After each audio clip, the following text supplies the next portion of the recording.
Hello, good evening, and welcome back to Disco Elysium, the murder mystery that has grown beyond its scope in some very strange directions.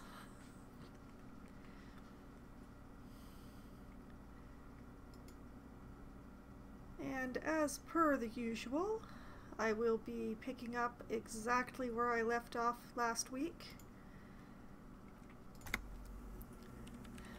which is standing by this programmer lady who is trying to figure out exactly what I learned by stealing her password and breaking into her computer. And I'm hoping that she'll actually talk to me. We'll see. Oh, and I still have the flashlight equipped. Great.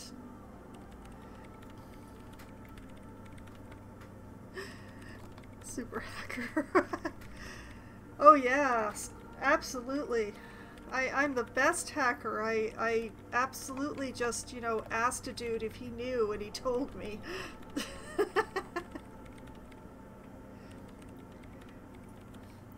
Also, the astute may notice that dimensions have changed on the stream. I have a new monitor. I have real estate.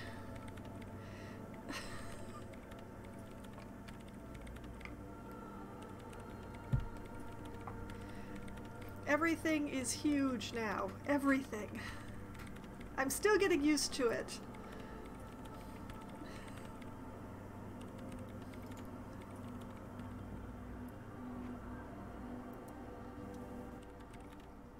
What is it? The woman is still hunched over the keyboard, gently illuminated by the purring machine. I didn't break anything, did I? Hey, are you the lead programmer of We're All Untethered by any chance? Sorry, but who are you? What are you doing here? Nothing. I'll let you work and leave. Well, I'm not going to leave because I just got here. So, are you the lead programmer by any chance? Yes. Or no. Not anymore. That project is dead. The project is dead, and yet they left the computer plugged in. And all of their notes.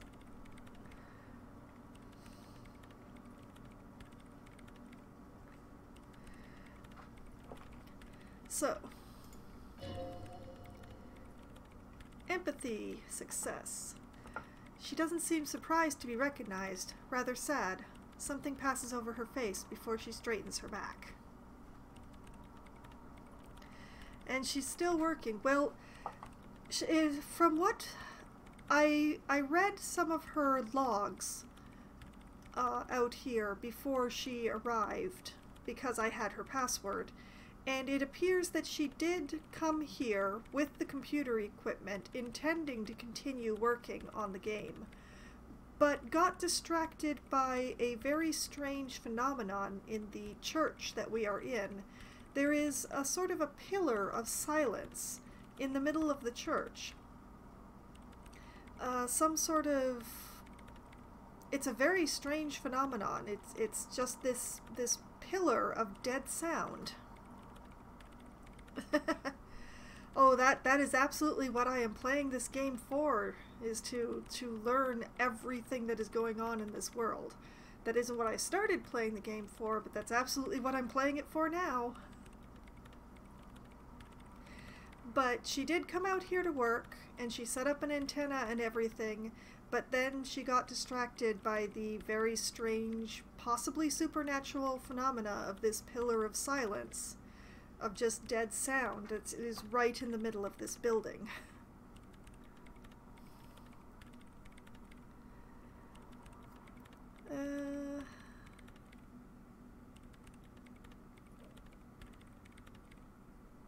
I didn't break anything, did I? No, you just printed out my personal log and wasted some paper. It does not look like a big loss to her.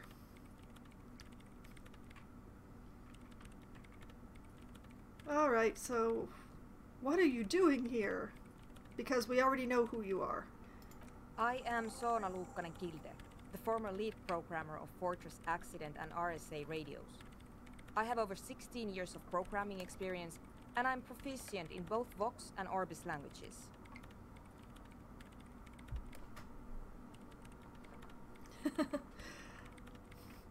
Please don't try to mainline the entire series the way you did with The Darkest Dungeon. There's quite a bit more of it, and I would very much worry about your mental health if you were to stay awake that long.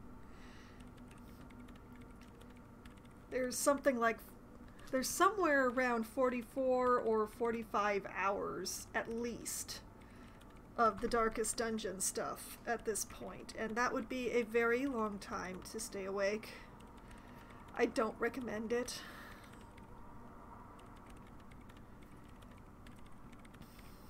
If you're not here to hire me, I don't really know how I can help you. She turns back to the terminal. Logic success. Did she say over 16 years of experience? She must have started programming when she was still a teenager.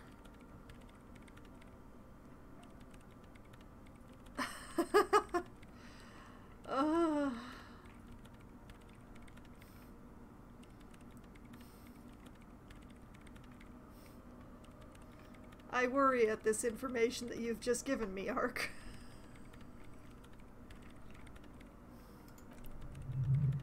Reaction speed success.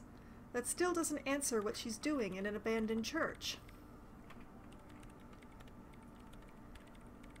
Have you seen the Crab Man? Why are there so many machines in this place? What are you doing in an abandoned church? How do you feel about anodic dance music? Or, right, I'll let you work in peace now and go.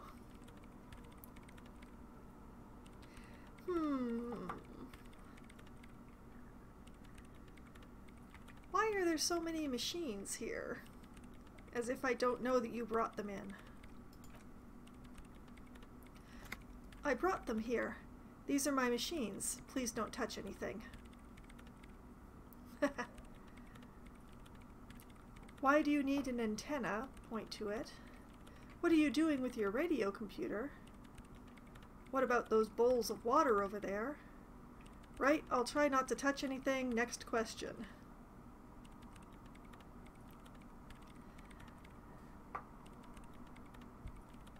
What are you doing with your radio computer? I'm working. Well, obviously, but that... Perception sight success. The machine seems almost alien with its pulsing core, the light casting her face in a strange shadow. Working on what? Could you... She closes her eyes. Could you just shh for a moment? Or get to the point? I really need to focus on something. Sure. Why do you need an antenna then? I use the AR-1 as my REM Perfect's processing unit. Wait, what? Or I don't understand. These are both very legitimate answers. Wait, what? REM Prefect, my radio computer, she explains. And that antenna is its processing unit? I'm wondering how this works.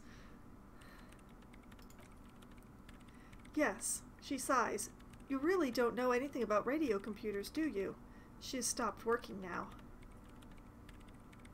No, I'm a master circuit bender. I know everything. Not really. I know a little. I don't really know much about anything in this world, to be honest. Oh yes, that's the other thing, and it's that, you know, my personal character suffers from amnesia.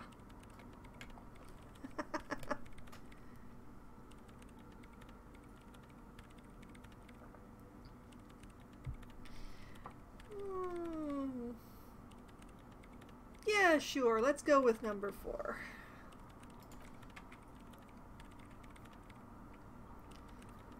Alright, well, all radio computers perform operations up on air, so in order to gain more processing power, you need to invest in a good antenna. Wait, what's on air? And the AR-1, is it a good antenna? Now wait, what is on air? On the front, the unified front of radio waves, licensed and controlled by Lintel in the East Insulindic region. East Insulindic region. I can enunciate. I am capable. There's too much to learn in this world. Yeah. Alternate histories. They get complicated. It's all around us. She waves her hand. That's what on air means. Conceptualization success. Like love. And the AR-1, is it a good antenna? I guess it is. She stops to think. So far I've been quite satisfied with it. Martinez is in an unstable region with bad coverage, and the operation has been surprisingly stable.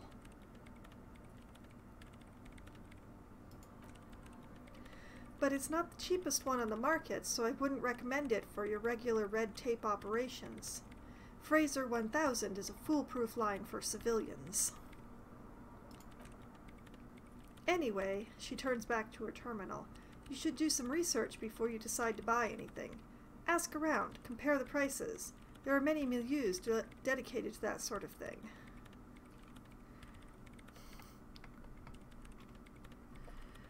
Okay.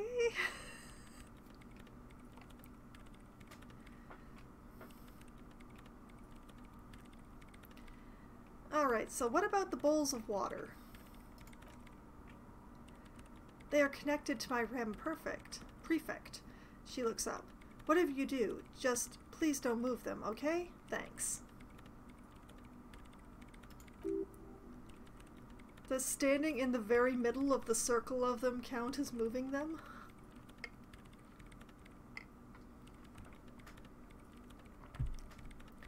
Rhetoric success. Short and terse. There you have it. Whatever she's using them for, they're hers.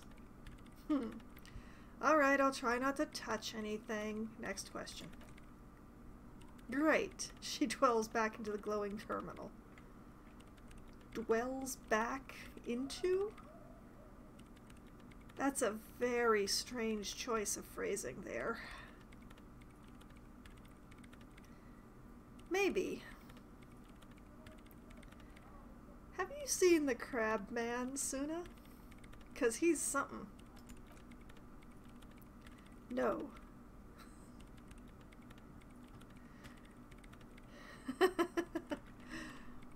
But you know he's around. Yes. He's seen you. He must have seen you. It sounds like you're not worried about him at all.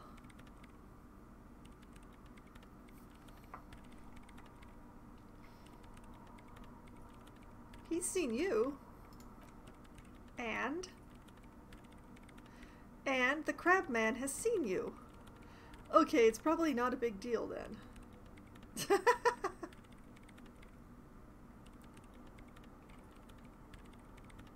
And he's seen you. I don't care. I don't care about crabmen. I'm pretty sure it's crabmen so that they don't fall into a copyright issue, because this guy actually climbs around in the rafters most of the time. He does not touch ground. Not really a crab is not really the first thing that comes to mind.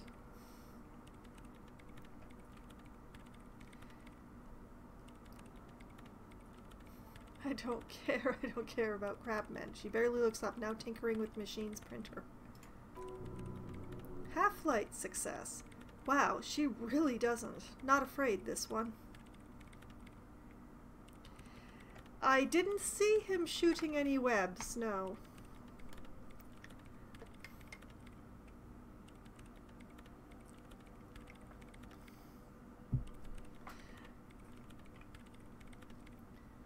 Okay, so what are you doing in this abandoned church? You really like those questions, don't you? There's a hint of amusement in her tired eyes. I'm a police officer. It's my job to ask questions. You're occupying a public space. I need to know what you're doing here. There have been complaints for your neighbors.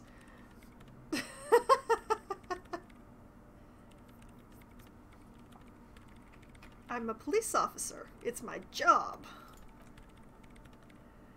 I am conducting scientific research here. You can't throw me out, she says, ready to stand her ground. What research? I'm looking for the location of a 2mm hole in the world. That's a new one. Logic, success. Wait, what?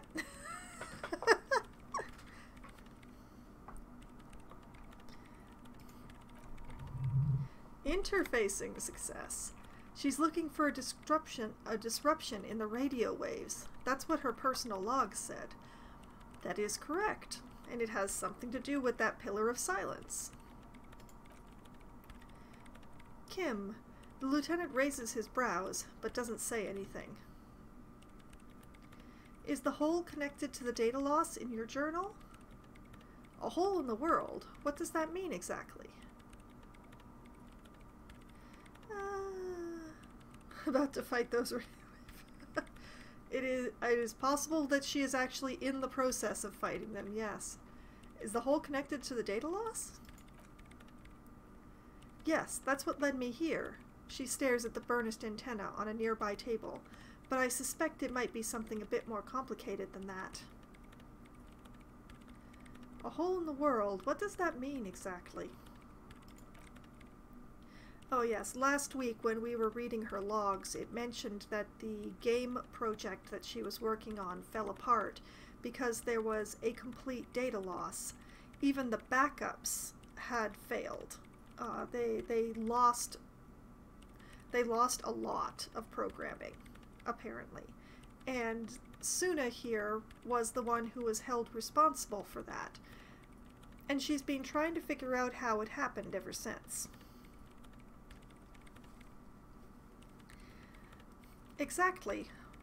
What does it mean? There's something frantic about her as she locks her gaze with you, eyes shining like pearls. Up to now, it has been impossible to say what it is, because it's impossible to measure nothing. Well, it wasn't that they weren't backing up the systems. The log specifically mentioned that the backup had also been wiped. And apparently she blames this phenomenon that is going on here, where I would be more likely to blame some form of sabotage.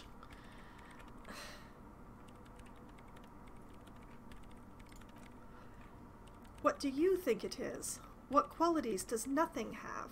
How do you measure something that does not exist? She's suddenly absorbed in the conversation, waiting for your answer.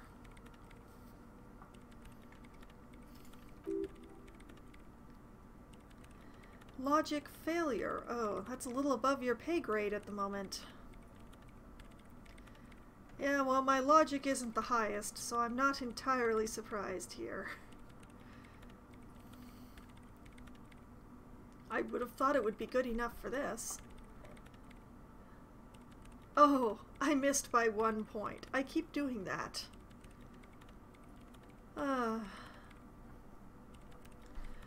Hold on a moment. Does it mean we're now living in a world that has holes in it? I can't even understand how we're talking about something that doesn't exist, let alone measure it. I don't know. I'm not here for some science. I just want to solve a murder so I can go home.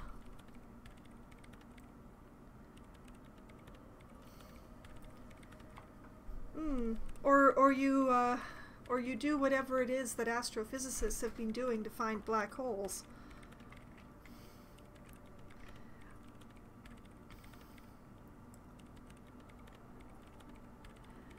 I'm not here for science. I want to solve a murder. You measure it by its surroundings, by that which just does exist, she replies, which is what I've been trying to do. I've tried using hydrotransducers to record the silence, to find out where it begins. Encyclopedia success. Ha, hydrotransducers. So that's what those water basins are. Devices for recording sound through water. But honestly, it's not progressing very well. She grows silent, staring at her circle of basins. It looks like some ancient ritual. Do you have any idea where this hole might be located? You said that the research isn't going well. Why not? Or that's all I wanted to know about the scary 2mm hole in the world, for now. Scary 2mm holes.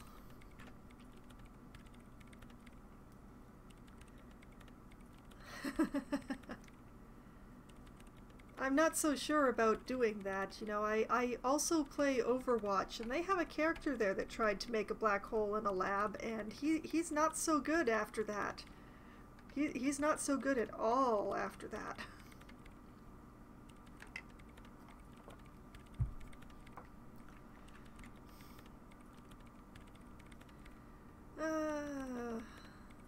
You said the research isn't going well. Why not? Because it's just trial and error trying to locate the swallow, the exact point in space.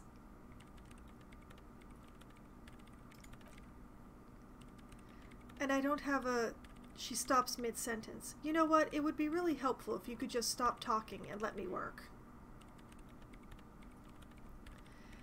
No, I'm gonna keep pressing. What do you have any idea where this hole might be located? Somewhere underneath those roof beams, I assume. She looks up, eyes trying to pierce the pitch-black heights above, but without much success. Perception, sight, success. Only a faint crisscross of rafters can be made out from the dark, most of the tower disappearing into the shade. Why there? There's this place at the back of the church, a place where all audible vibrations seem to decrease. I've named it the Swallow, and the higher you go, the less you record. Kim, the Pillar of Silence? Are you sure it's not just an architectural quirk? Suna, maybe, but it's oddly close to the physical coordinates of the data loss that led me to this place. That is where the Crabman lives. I know. You don't think Crabman might be somehow responsible here? No, I don't.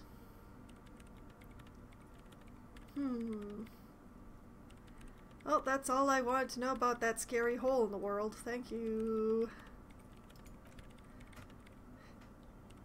Eating the waves made the whole mystery solved.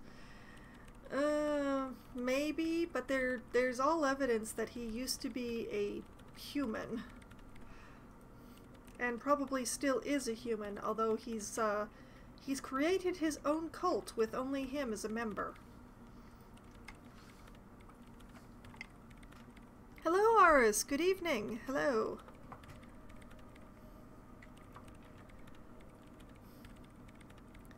Alright, how do you feel about hypnotic dance music? What? She squints her eyes. I hate it. Conceptualization success. I bet she hasn't even heard it. Well, neither have I, so... I've heard it described. The whole make your own cult and be the only member. I've done that twice. Didn't last long. Yeah, the problem with single membership cults is that they just don't have the staying power.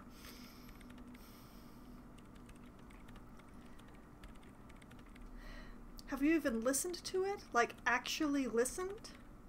What are you, 40? It's the future of dance music. Same here. It just doesn't connect here. Tap on your heart. Not like disco does, anyway. Okay, wow, that was quick. Why do you hate it?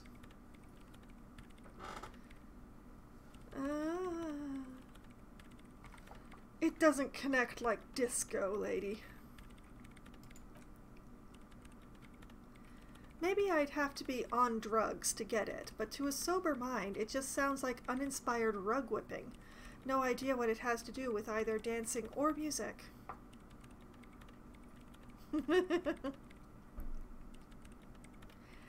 Right, right. But how do you feel about a club for erotic dance music, since in order to get the key to this place I had to agree to try to convert it into one? This is about those speed freaks in the tent, isn't it? She looks up, shaking her head. I've got some news for you. It's not a nightclub they want to build here. No, it's absolutely not. They want to build a meth lab here. The new monitor is huge. The print that used to be so fine in this game is no longer. I'm liking it. Okay, what do they want to build then? Take a guess, why don't you? A youth center would be nice. A petting zoo, a place for animals. Maybe some community space to help the elderly? I'm still convinced they want to establish a nightclub for erotic dance music. They said it's their dream. Now, none of these are the correct answer, but unfortunately, while I didn't fail the role, my character absolutely did when he was examining the inside of their tent, so he does not realize that they want to cook drugs in here. But they are, the boys in that tent are literally sitting on everything that they need or want to cook up a really, really big batch of meth.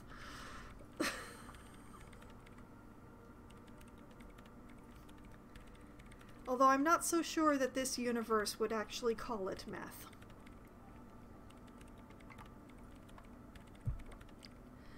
I am not using the old monitor with the new monitor because the reason that I have a new monitor is because the old monitor broke.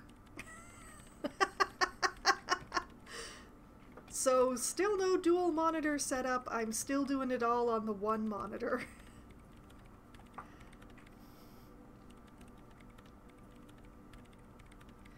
But yes, the old monitor stopped wanting to turn on when I started my computer, and it makes it really difficult to do anything when you can't see.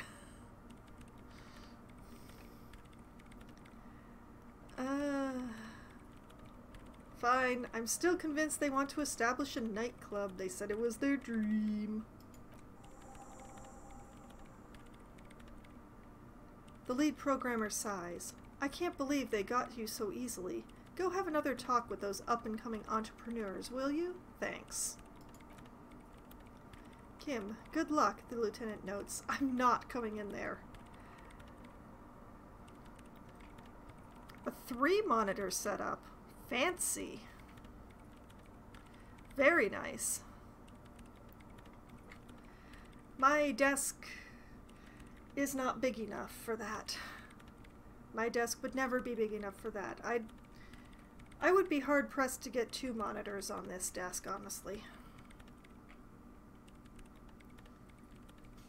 I'm not going to bother her about the hole again, I don't think, so I'll just leave you to work in peace.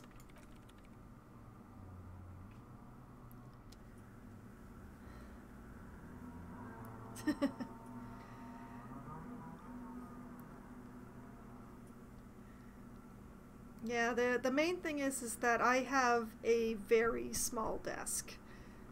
It fits perfectly in the room and in the space that I have in the room for it, but it ain't big. It definitely, it's Okay, so we updated a quest by having that very strange chat. Help the ravers to start a nightclub. Ask Suna how she feels about the nightclub idea. Alright. Tell Andre about Suna's thoughts on the nightclub. Ha ha ha! And come to think of it, while we're here, the map keeps track of all the checks that I haven't completed. Yes, I have quests coming out my ears. So many quests.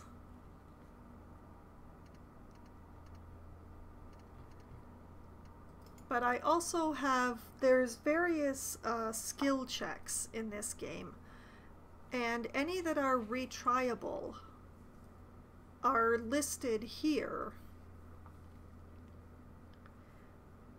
And I just wanted to check.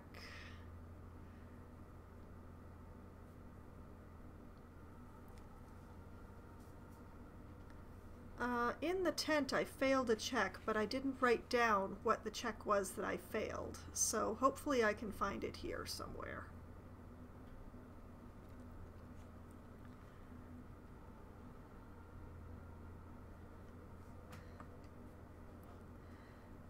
Legendary, godly, yes. This one's fun. This is an impossible one.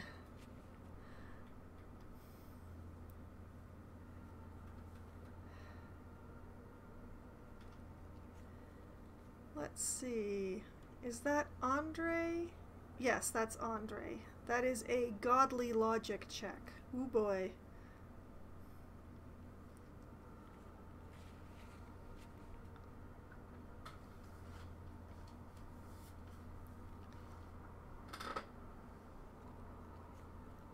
But yes, I have a lot of, some checks are retryable and some checks are not, but these are all the retryable ones.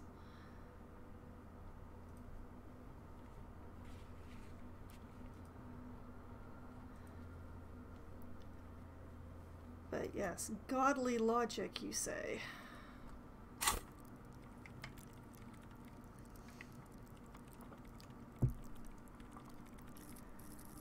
My logic is 5.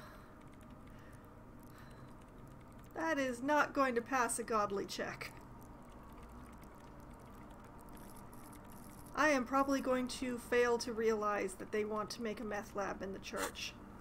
Personally, I feel that what Suna's doing is more interesting and much less detrimental to the neighborhood. But yes, this is her microphone setup. Because when I first came in here, I was really special and I walked right into the middle of it.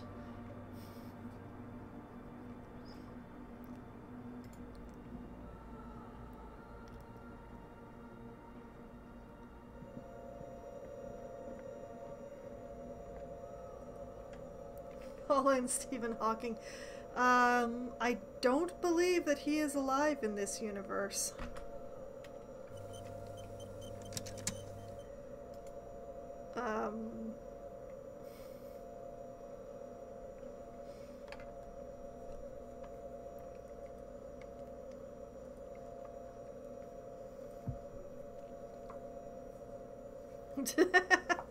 Well, this is our past, sort of. This is set just after the age of disco, so we're talking about early 80s here, our equivalent to our early 80s, although they count the years differently, so they're using a very different date. Disco is just going out.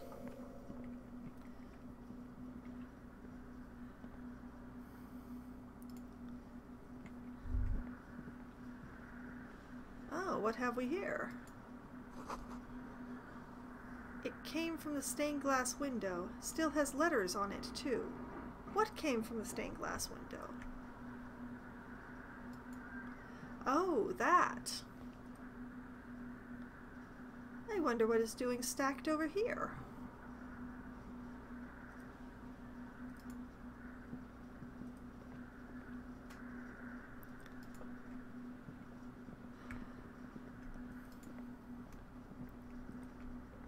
Well, here, as far as I can tell, disco got mixed up in a revolution.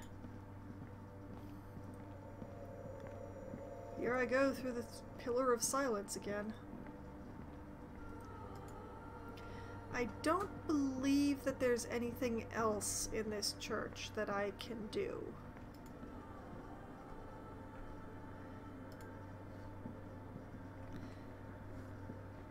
And it is just past 2100 on the game clock. which means I have a possible witness to talk to. So,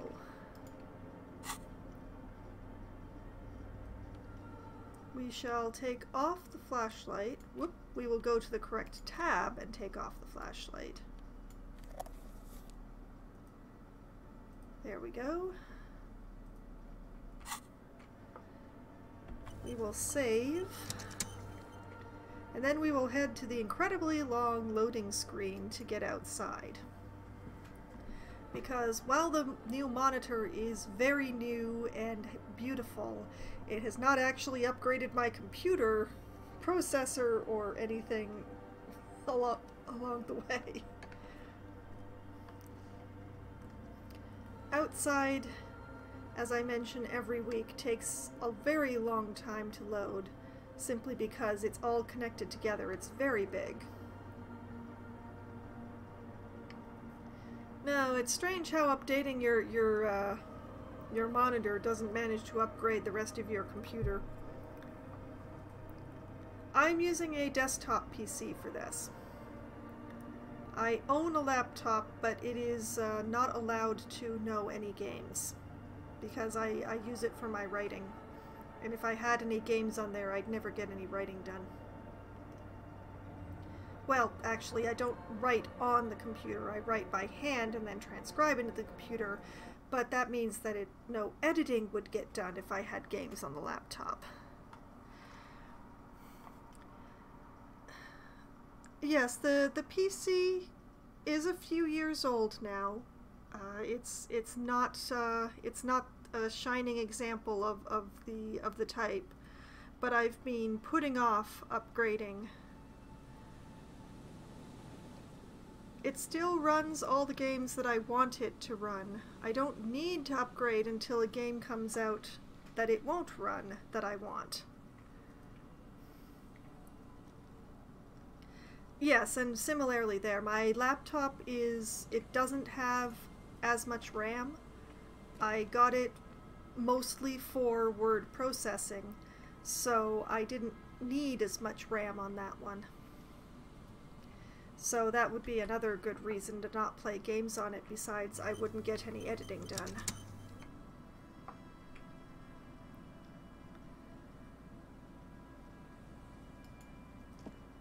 Oh, there's another building over here. I want to know. This is not where I was going to go, but there are dots here. A dead phone, a smashed receiver, like someone hung up too hard. You can imagine why. Calls become terrible sometimes.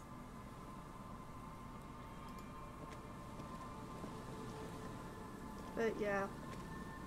In another year or two, I will figure out a way to acquire a video card, of a decent video card, and then once I finally have that in hand, because I fully expect it to take months, I will build the computer around it. Because the other parts of a good gaming computer are much easier to get a hold of than a graphics card these days. Someone must have worked hard to smash the plastic dome. Well, that's probably true. I am not going to continue up here, though, because I want to talk to that guy, the witness. If I can just remember how to get back there. This way?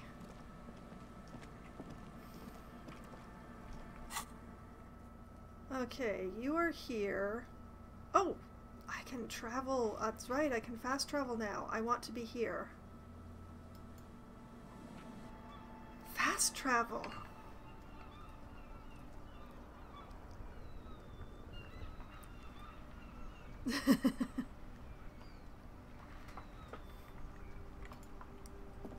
Alright, that was indeed fast. That wasn't even the long loading screen that I would have expected.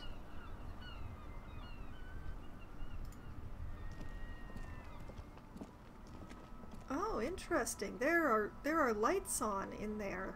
I don't remember seeing that before. A mail collection box. The dented yellow mailbox greets you with its graffito, bullet holes, and an RCM sticker.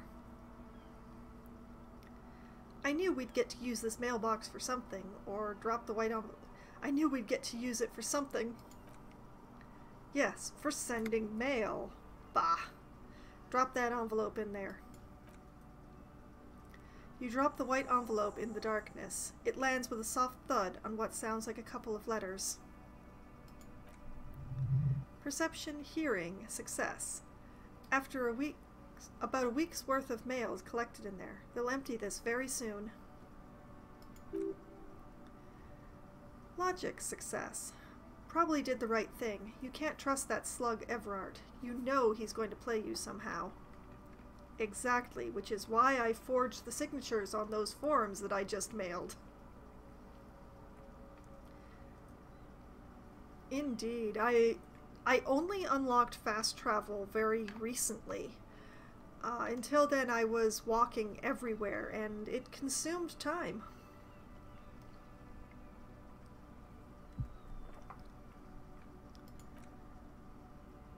Kim. Alright, let's go back to Everard. The lieutenant turns towards the industrial harbor. If we don't mention anything to him, he won't know before it's too late. Good mail delivery box. That animation is even better with the bigger monitor than it was before.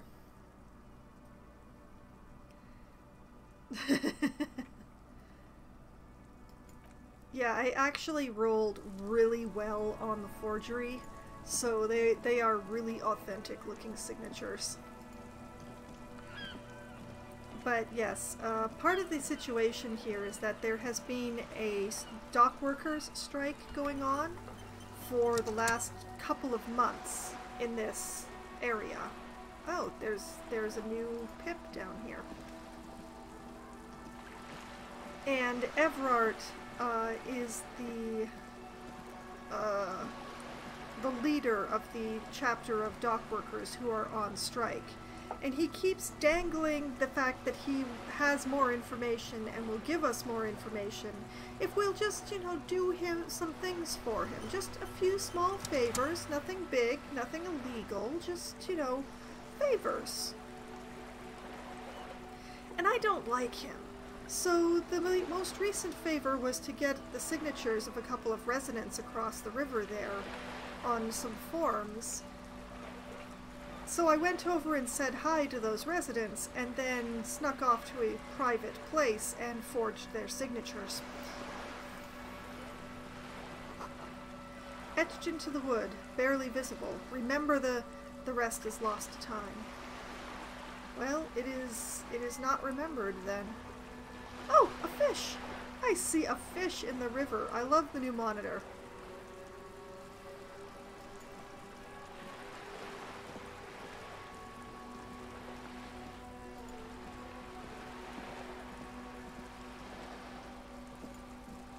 Wait, yes. Come on, character. Pick up the pace. Hup, hup, hup. Move!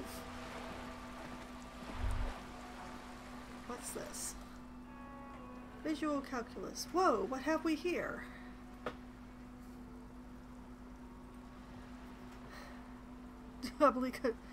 Oh, not in this game. They are very perceptive in this game. What have we here? A bridge? Also, this particular guy has been spying on me for 5 or 6 days now, so it's guaranteed that I'm being watched.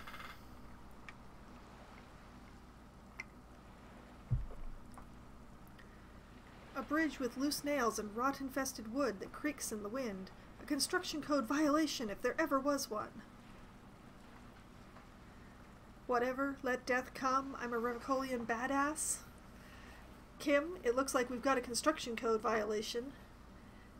Guess I'll have to take my chances. I'm a Revicolian badass, darn it.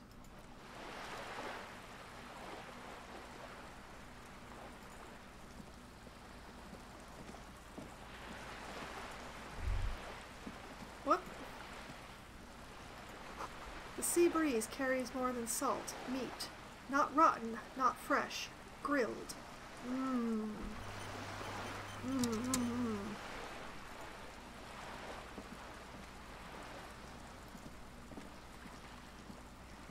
Well, I've been over that bridge multiple times now. It's just that I had raised the stat on that particular one since the last time I was over the bridge. I refuse to deal with this little girl.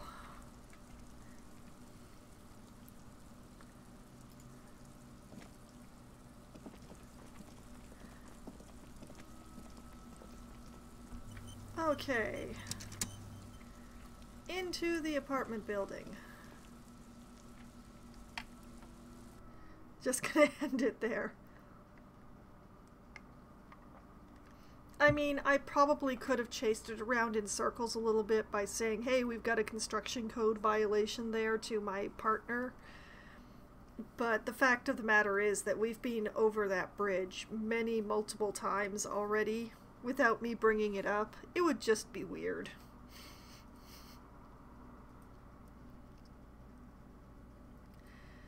And yes, this game has in fact tried to kill me more than once.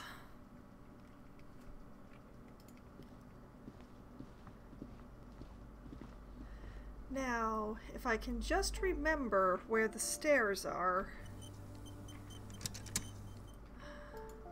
I believe they're over here? Nope, nope, they are definitely not over here.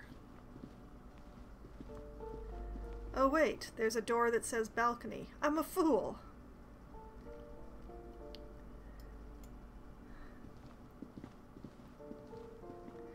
Back outside we go.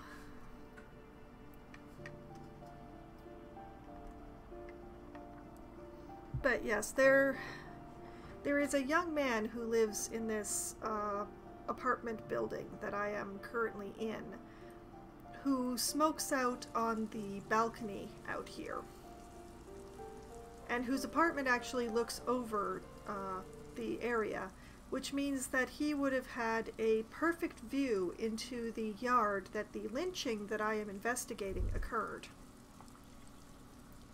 What have we here? A maroon glow of light pollution rises from the east. And there is our young man. You hear distant traffic. Night is falling on the city.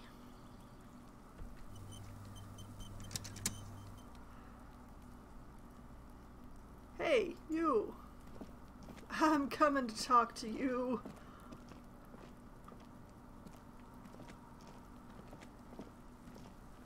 Not everything needs to be said, needs to be heard. Gendarmerie, you found me. The young man on the balcony gives you a bright smile before taking another drag from his cigarette.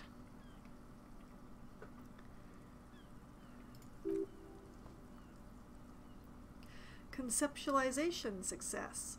His slender figure is backlit by city lights, its distant streets and motorways flashing like diamonds. We got your hint, found the key right under that stone, or leave. No, I have waited so long. It has been so many weeks. I'm not leaving. Beautiful. He replies, smiling.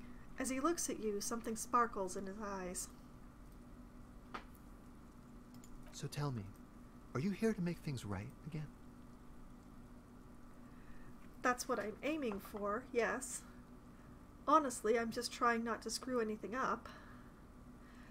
I'm not going to make things just right. I'm going to make them spectacular. Or ignore his question. I was hoping to talk to a possible witness. Your balcony overlooks the murder scene.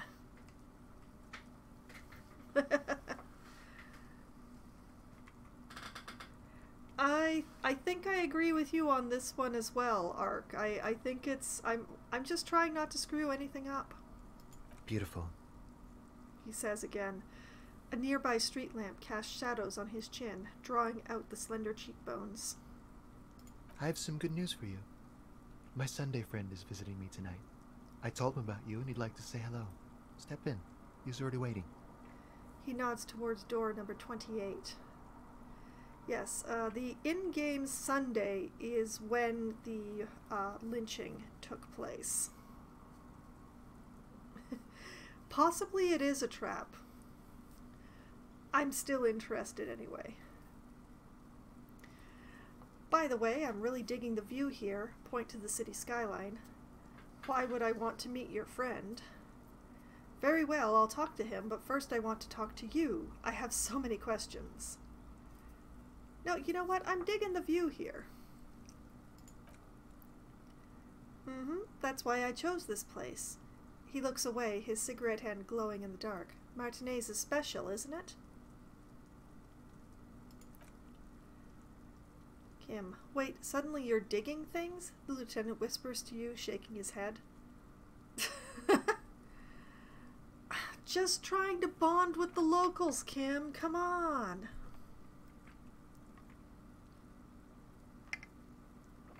Alright. I want to talk to you. I have so many questions. That's nice, but I don't have anything to tell you. It's my friend you're looking for, not me. Is it really? He takes another drag of his unfiltered cigarette and looks around. It's getting dark, and the neighboring windows have lit up one by one. Perception, sight, success. Downstairs, a cat crosses the yard, disappearing into the bush.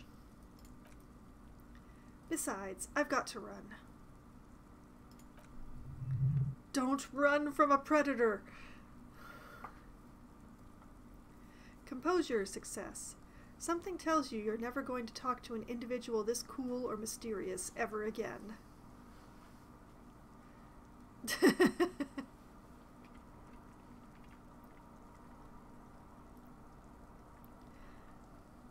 Run where? But I just found you again. Go, if you must. I don't care. I don't care about people leaving me all the time.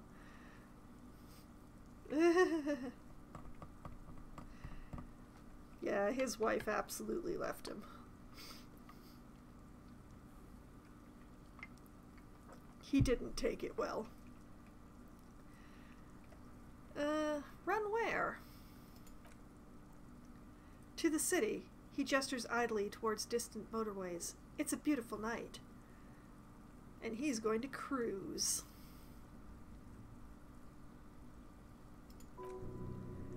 Shivers, success. A man on high heels stumbles out of a basement club, music blasting over the entire district. It's chilly, and as the chemicals hit his nervous system, 1,000 shivers ripple through his body.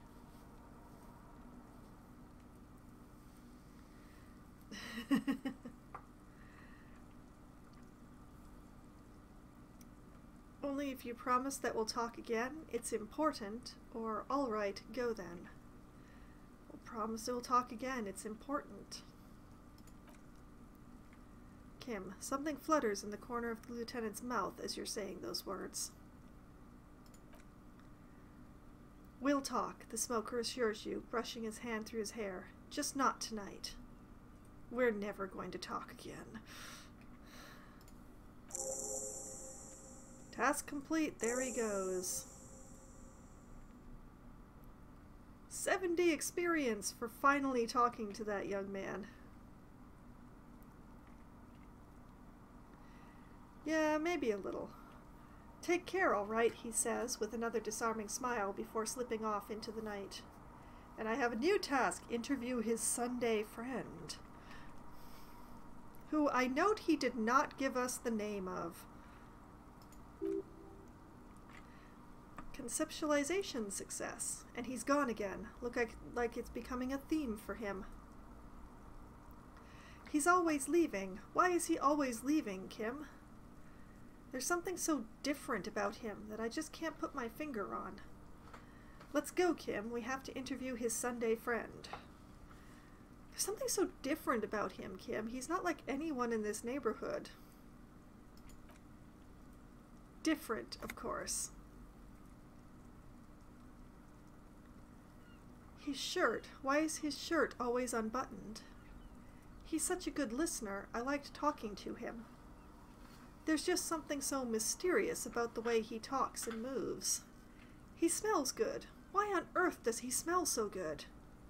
Oh my.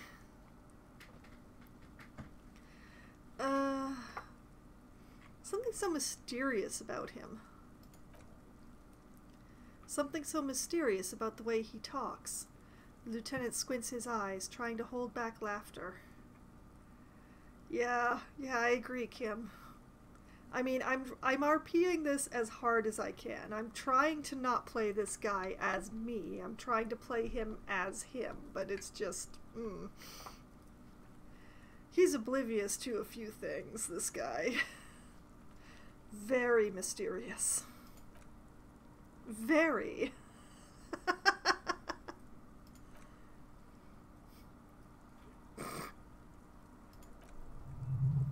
Composure, success. He's barely holding it together. It's all he can do to keep him bursting out in laughter. So he probably did make a noise pretty similar to the one that I just made. Definitely your new soulmate. Oh no. And he's gone. He's gone into the night. He's gone clubbing in high heels.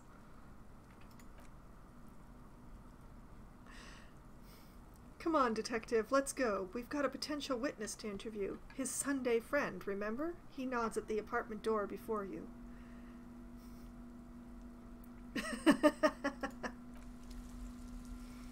Who knows? Okay, so just because it amuses me. Oh, right.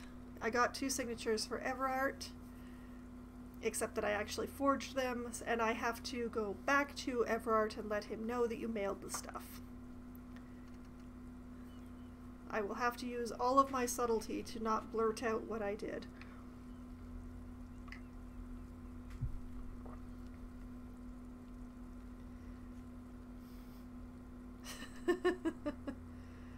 Oh, my boring cop score is very high. I'm very boring.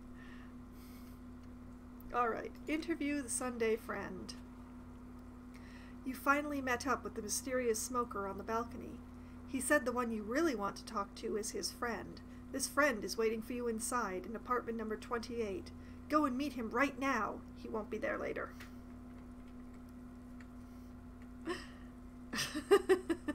Loses memory again, all because he's boring. Yeah, I mean, my next best one is Superstar Cop, so that's fun. Oh no, my score in Apocalypse Cop is so low. I'm kind of glad of that. I amuse myself endlessly. Alright, in we go.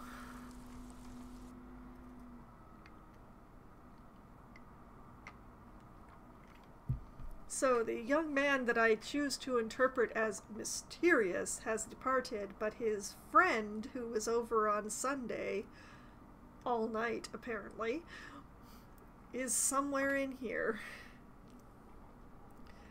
Oh, there's so much to look at in here. And the friend. Well, first we're going to look at everything. Governmental issues take me all over Revocol, as you can... He's a government employee. Oh my, oh my.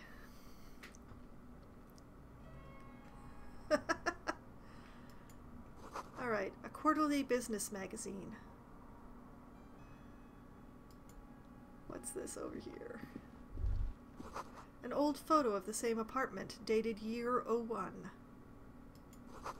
Expensive men's perfume lingers in the air. It's called cologne. Alright, what's here?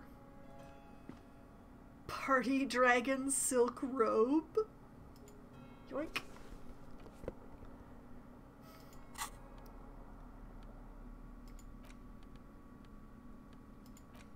Party Dragon silk robe. Robe. +1 drama, become the dragon. +1 electrochemistry, become an addict in a strange bathing robe. I like my nice perfume. I like my nice perfume too. This sleazy, silky bathing robe in vibrant blues features a roaring dragon on its front, ready to take off into the night. A red belt has been provided for fastening. It's culturally insensitive, but only for people who are not from Seoul. The real Seoulites probably don't care. I could ask Kim about it, but I won't.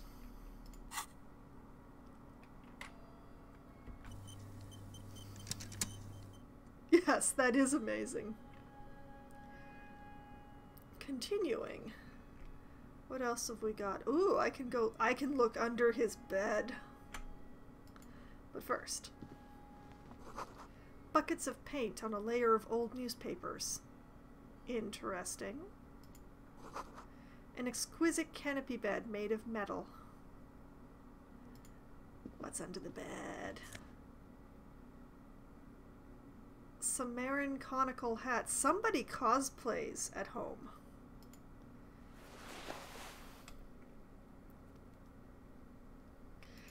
Alright. Sumerian conical hat. +1 logic. Super logical for a cop to wear this. -1 suggestion. Insensitive bachelor party vibes. This tawny, cone-shaped hat looks like a beacon of Sumerian wisdom, its straws sticking up like antennas. Thank God you can't really see people's reactions when they see you strolling around in this incredibly insensitive headpiece.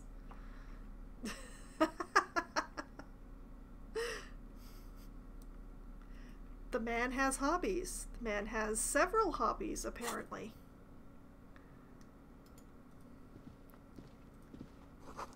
Dishes soaked up in a pot.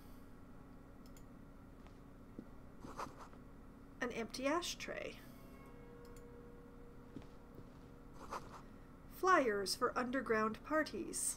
Ho ho ho.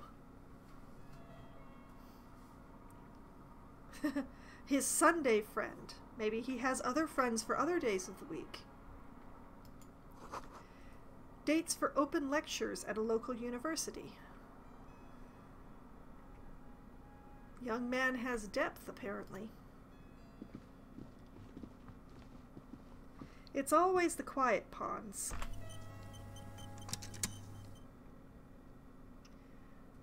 Okay. Time to talk to the Sunday friend. Unless, have I not touched anything? I've touched everything.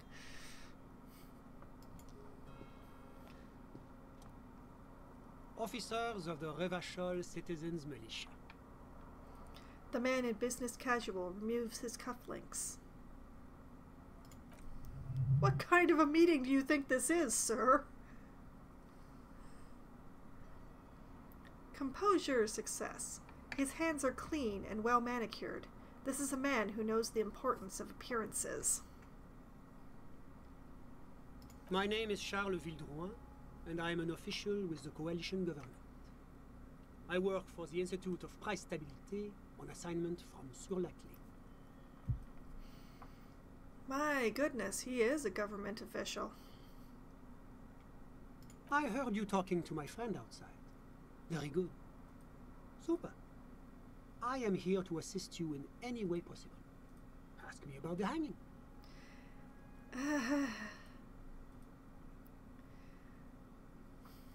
I learned very quickly in this game to be suspicious of people who are helpful too quickly. I absolutely did not do it. Oh wait, did he do it? No, he didn't. We know exactly who did the hanging, but we're still going to ask questions.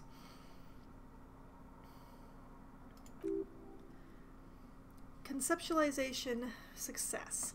Hanging? What a drag. He seems like a cultured gentleman. You should ask him about the finer things. The finer things like what he was doing here on Sunday? Point at the bed. Before we go on, I absolutely have to inquire about this wonderful canopy. Show him the silk robe. Before we get to that, tell me where you got this beautiful silk robe from. Show him the Sumerian hat. We'll get to that, right after you tell me the story behind the black Sumerian hat. Get down to business. Hello, Mr. Villadrone. Let's get started.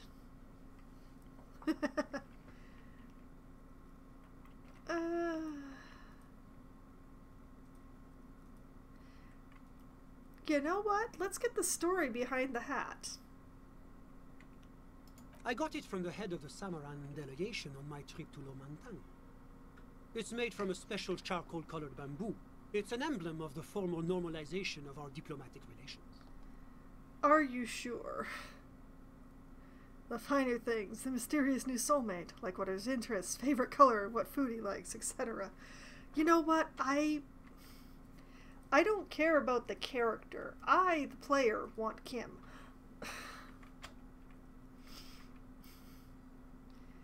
These two belong together. They should remain partners for forever.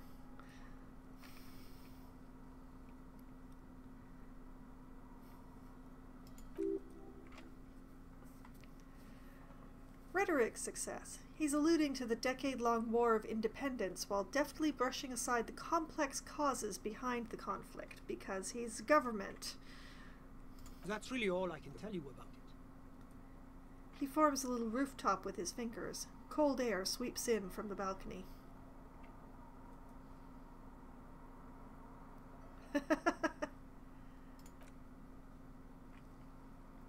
Kim. The lieutenant takes out his notebook and nods to you to proceed. Alright, you actually witnessed the lynching? What's an official like you doing in Martinez? Can you tell me about your friend? Thanks, I've got all I need. Leave. Sure, can you tell me about your friend? Ah, my friend. My friend is a good young man. His family immigrated here from Kedra, and life has not been easy for him, but he understands the importance of education. He has taken his future into his own hands, and that's all that matters. What's Kedra? How did you two even become friends? You still haven't told me who he is. What are you doing in his apartment by yourself? Or I had something else in mind. How did you two become friends? I'm curious. How did any of us become friends? Bad things happening on the Insulin de Isola. Oil platforms ablaze in the night. Civil wars lasting for years. Finally, the international community is forced to step in. How is that friendship? How is that? How does that have anything to do with friendship? What are you talking about? No one becomes friends that way. You're describing how the coalition occupied Revachol.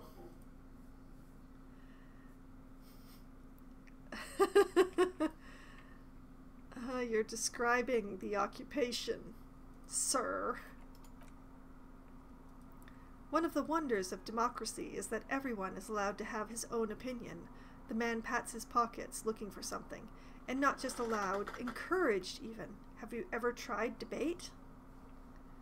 With these stats? I don't think so. Reaction speed, success. There's a joke here, and you know what it is. What do you mean? Or, yeah, I'm what they call a masturbator. Brush some invisible dirt off your shoulder. Oh Lord.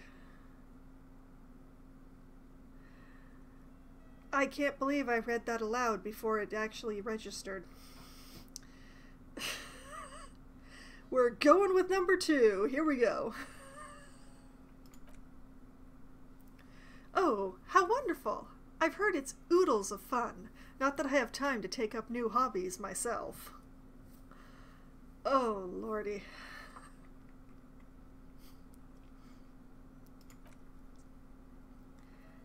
The lieutenant lets out a long, nasal sigh. The memories come and go. Alright, what's Kedra? Kedra is a candidate member of EPIS. EPIS? But between you and me, their potential membership is more contentious issue. What do you mean? That it's never going to happen. They entered negotiations in 21, and it's been pending ever since. What's this EPIS thing you keep talking about? But that doesn't tell me anything about Kedra itself. Is it warm there? Cold? Something in between?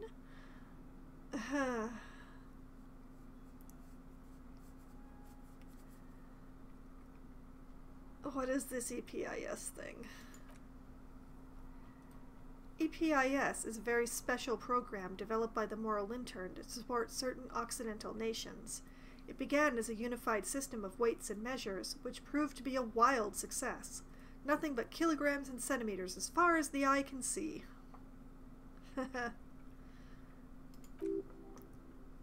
Logic success. God, yes. Sweet standardization, the backbone of rationality and commerce. It was such a wild success that we expanded it into an economic union for the processing of steel. Another success. And between you and me, the Moral Intern feels emboldened by this success. Emboldened to take EPIS to the next level. Okay, but, like, what does it stand for? Or, what's on the next level? What's on the next level? A supranational political alliance, the United States of Occident. That last joke got the clip. Oh, thank you, I think. Maybe?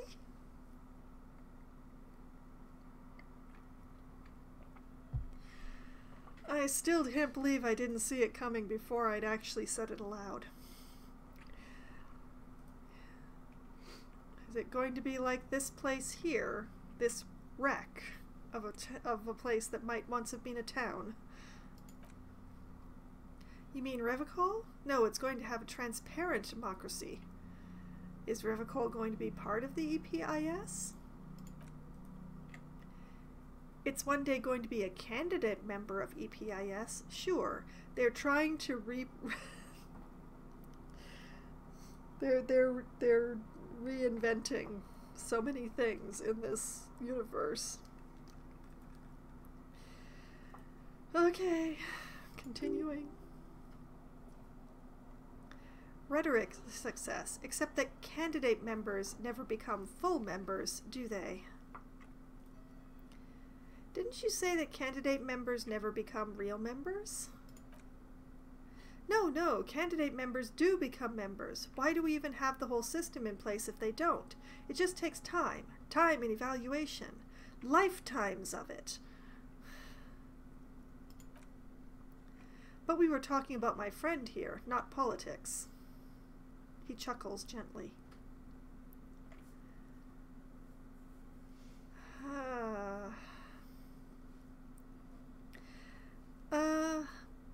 Well, as I mentioned earlier, this is an alternate history.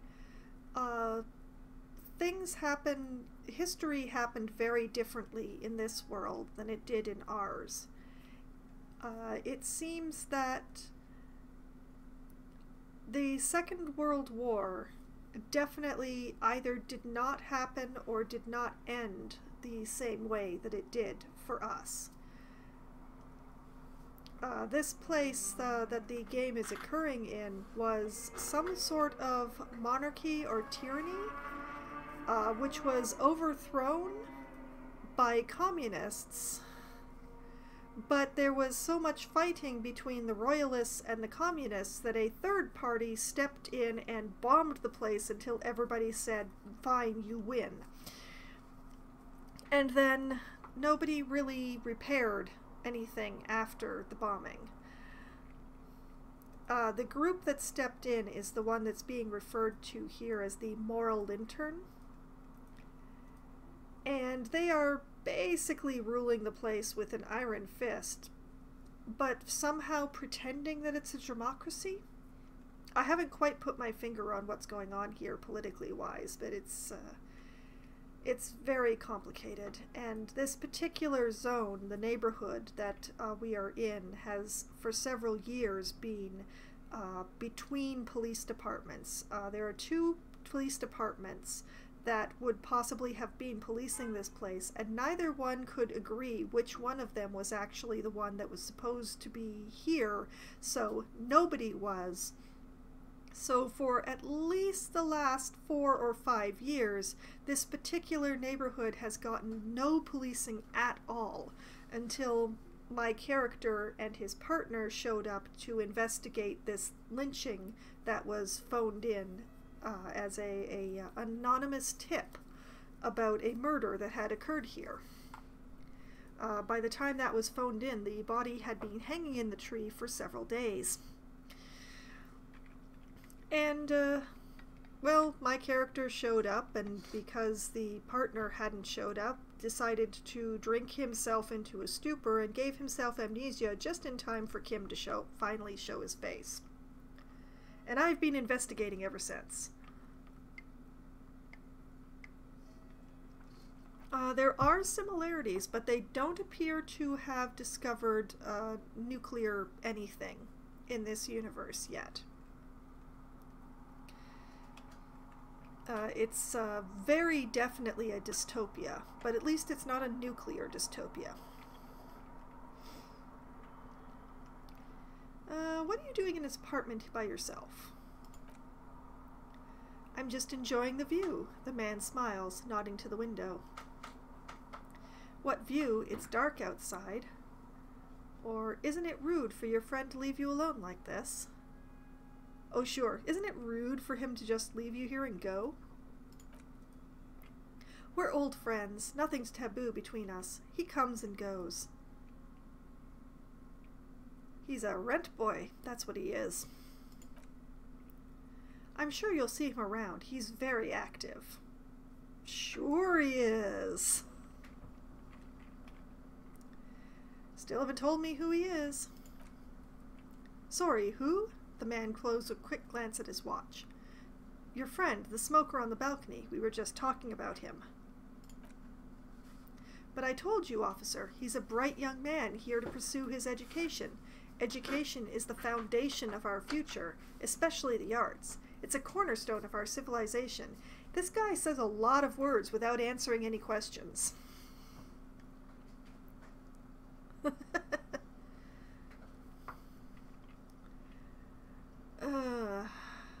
So, fine, but what's his real name?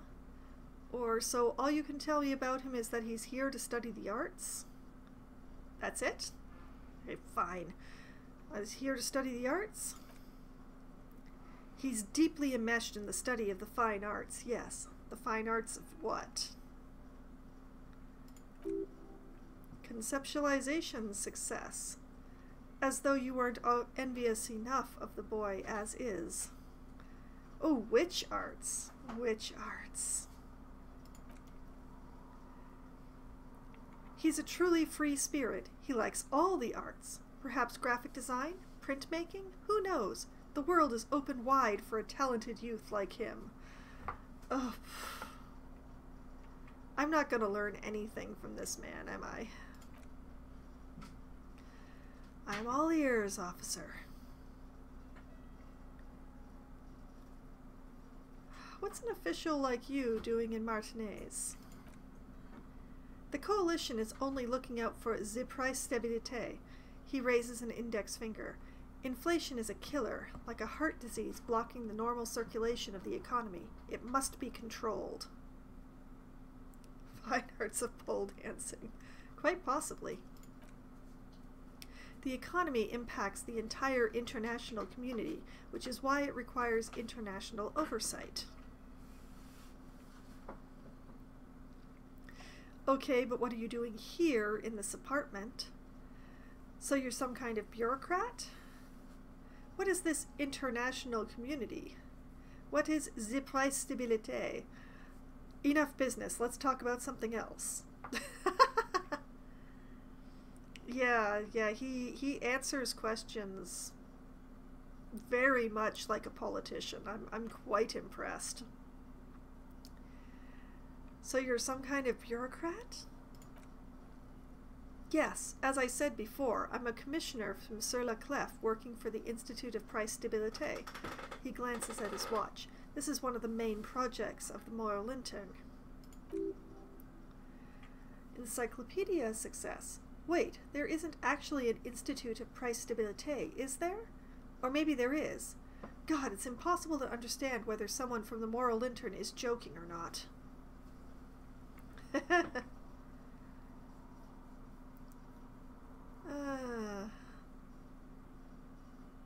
Okay, what are you doing here in this apartment? What is this international community? What is the Prestabilité?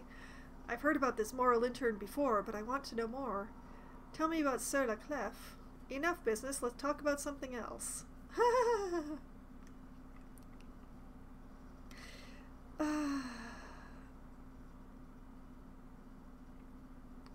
Tell me about Sir Laclef. What's there to say? Sir Laclef is a modern urbanized country that measures very high on the Human Development and Freedom Index. Mostly, though, it's known for the executive heart of EPIS. Moreover, it's a great sponsor of less emerged countries. Revicol is only one of its many darlings whose progress and it supports and cherishes. Rhetoric success. Darlings? That can't be an official designation. What makes Revicol Sir Laclef's darling? Or, that's nice of them. Oh no, what makes it their darling? Revicol is basically the country that this takes place in. And I pronounce it with the hard CH instead of the soft CH that I'm supposed to, but I started before I knew how it was supposed to pronounce, and now I'm stuck. Because a great percentage of Revicol's culture hails from Sir Laclef. Its language, its people, its cuisine even, or at least in the downtown La Delta area. Oh, where the rich people are, you say. Perception, taste, success. Jamrock and other parts of the international zone have been mercifully spared of Sir Laclef's love for meatballs and mashed potatoes.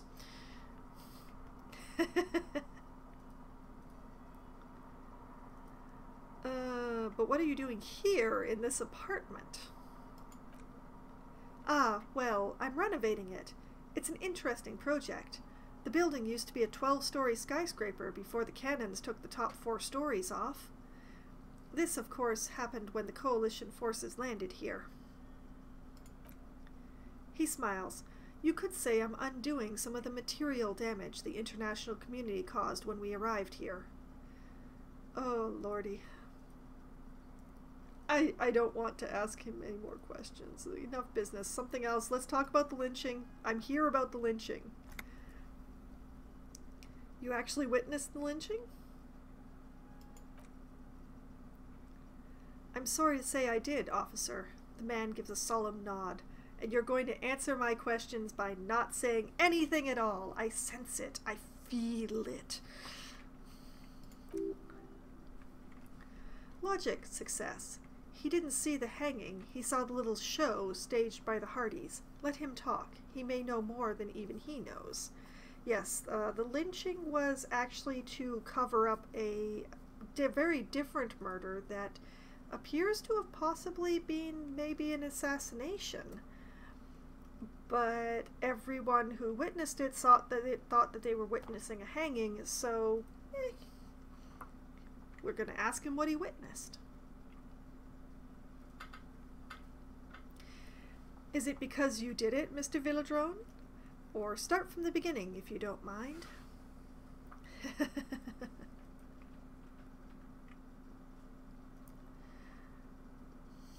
The detective just licked the politician.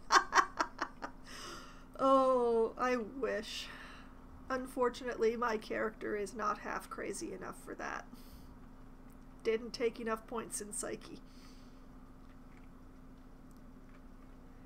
Start from the beginning. Officer, it's very difficult to describe what I saw that night. It was so surreal to me, like in a play. Drama success. He holds out his hands and blossoms his fingers, like a drama teacher setting the scene. Kim, the lieutenant is already scribbling down notes. What do you mean, like in a play? It was just so strange. I could barely comprehend what was happening. was on the balcony when it happened, getting some fresh air. I remember that first they came in, carrying what looked like a body, and then I saw all the surrounding windows go dead one by one. That's when I understood I should not be seeing this. Kim, the lieutenant nods to you. That lines up with previous testimony, doesn't it? Well done, detective. Thank you, sir. I think we've got the picture. Anything else stand out? Only that there were about 8 or 10. I couldn't make out anything. It was so dark. And then it was quiet, he says, smoothing out his hair. Quietest lynching I ever heard of, let alone heard.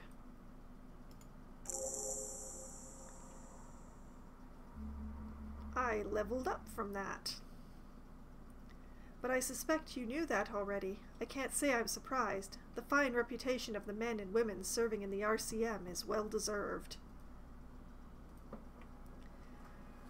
Oh, we also have another option. What if I told you there's a fugitive from the moral intern in Martinez, which might actually be the reason why this man is here? We found out that our witness to the actual murder is a fugitive from the moral intern.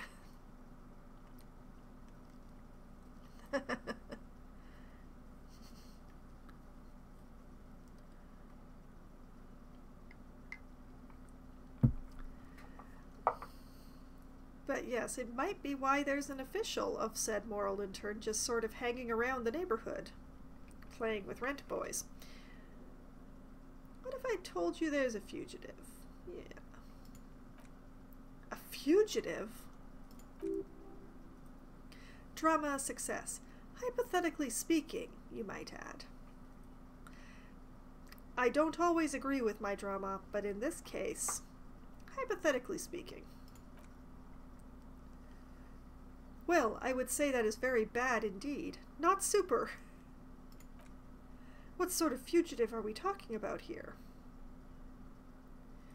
Pretty serious, like corporate espionage type stuff. I think they may have broken into some places. I'm pretty sure I saw them littering.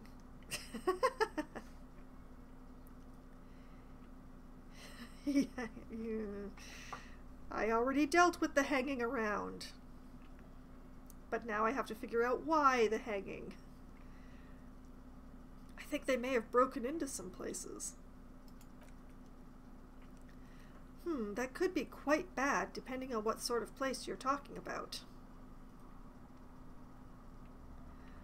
What if I told you it was the international headquarters of a major corporation? Or probably like a Freet or something. Freet is the equivalent of a general store, a corner store sort of chain that exists in this universe. What if I told you it was the international headquarters of a major corporation? That is extremely serious. Corporate espionage may technically be legal in Revachol, but elsewhere it is a very high-level offense. It violates a number of international agreements, in particular the First Lechette Accord.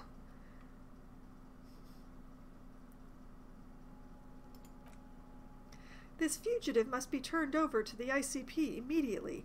Have you apprehended them already? Kim, a moment if you don't mind, sir. The lieutenant pulls you aside. Oh yeah, we are going to have this conversation right here in this room. You do realize what you're doing, don't you? He whispers to you, sotto voice. Yeah, I'm turning over a dangerous fugitive. Or, oh shit, Classy could really get in trouble if I tell him about her, huh? Which was why I was trying to dance around it a little bit.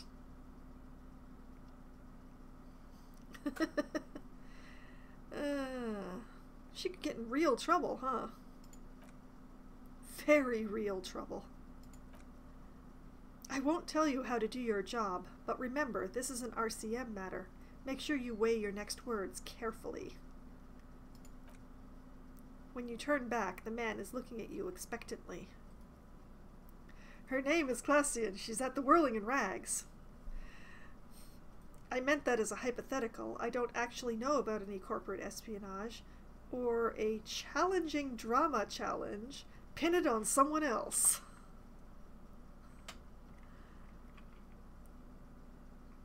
That is a 72% chance.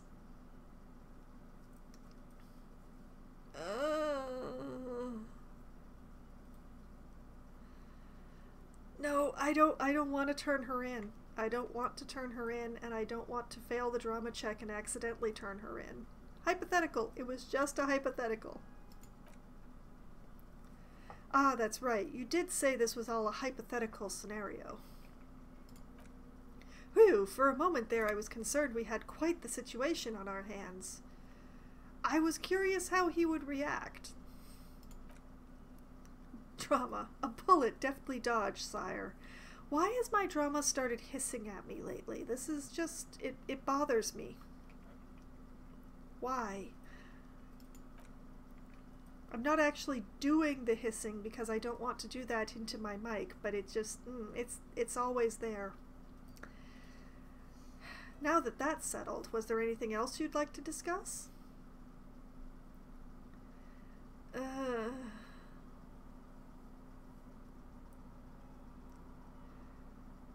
Oh, sure, let's, what is an official like you doing here?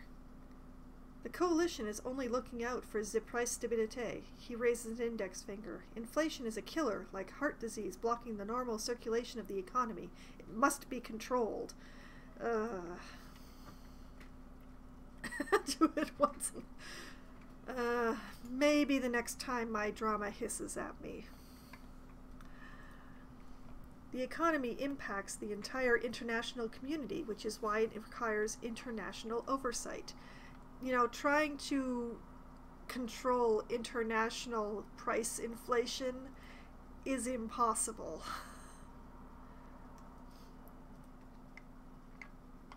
There is 100% of no way that that is actually going to... Alright, what is this international community? I'm asking these questions because this guy is going to vanish after this conversation, and I doubt I'm ever going to get to talk to him again, so just in case there's useful information in here. La Communauté Internationale is what Revcolians colloquially call the Coalition. In other words, the nations that stopped the disaster of the Revolution. La la la. Stopped the disaster of the Revolution by bombing the place into rubble. I remember.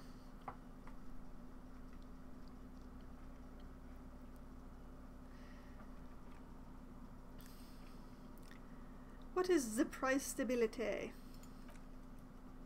It is the most important thing. That doesn't tell me anything, or, that clears everything up. That tells me nothing at all. It's the central goal of any sound monetary policy. Maintaining the price stabilité is essential to maintaining high levels of economic activity, which is essential for maintaining high levels of employment. I don't like this man.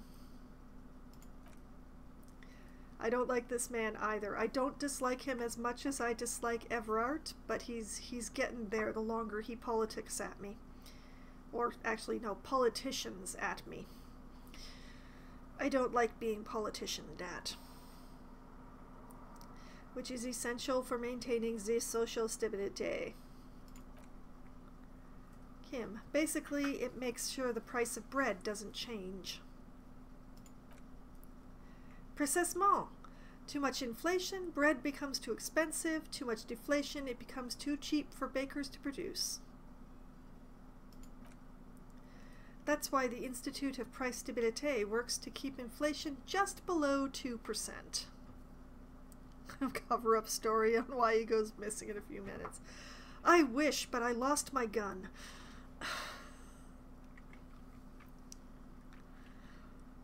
Below 2% of what?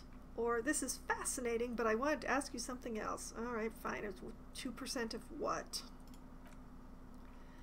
But not too far below, no. 2 below is also bad. Below, but close to 2%.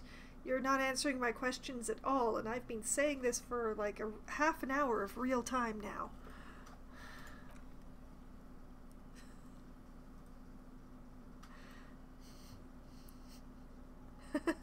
Cover-up story. Blame it on the guys I'm already tracking. You have your hands. I'm not sure. My physical score is actually really low. But also the people who hung the body are not actually the ones who murdered the guy. I don't know who murdered the guy.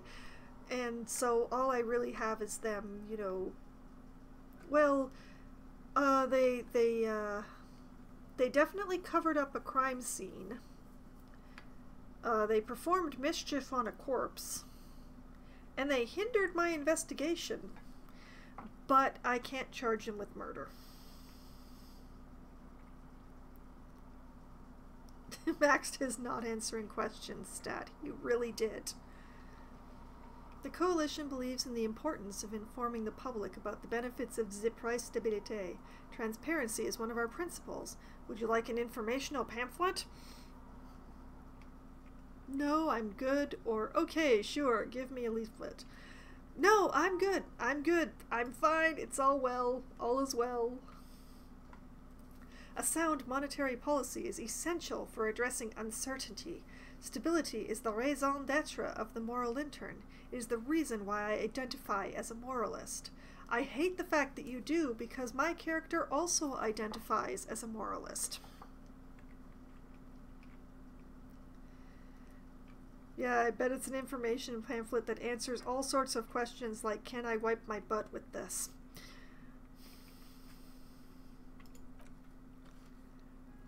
He pats his pockets. But oh, I don't have my leaflets on me today. That's too bad. You can always call our information line. Making information available is part of the moral intern's commitments to transparency. It'd be worth something then, yes, it would. Alright, I've heard about this moral intern before, but I want to know more. It's the International Organization for Moralists, hence Moralist International. The Institute of Price Stability is just one of its many mind babies, as is the Coalition. Mind babies? Is this something that was lost in translation? Please tell me it was.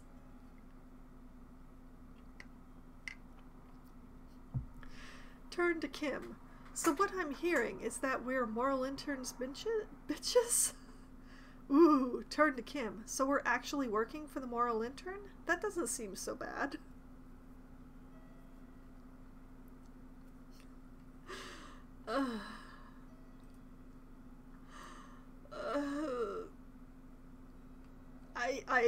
I regret now that I had my character identify as a moralist.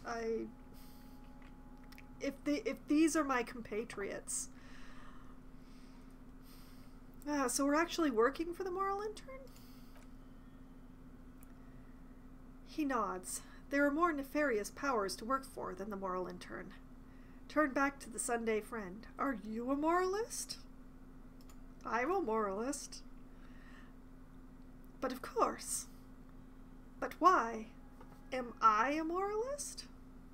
I thought I'd already answered that question. Imagine the slow turn. Am I? Well, do you value freedom? Do you believe in a normal, stable world governed by democratic values? Turn to Kim. Lieutenant, are you a moralist? But what is a normal, stable world? Martinez doesn't seem very normal or stable to me.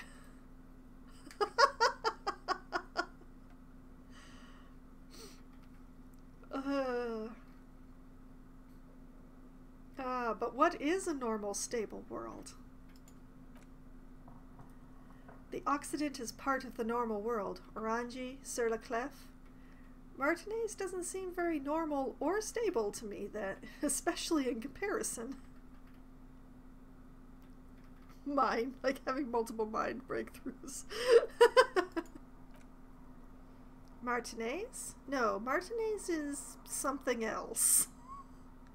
What about the rest of Revachol? Is it part of the normal world?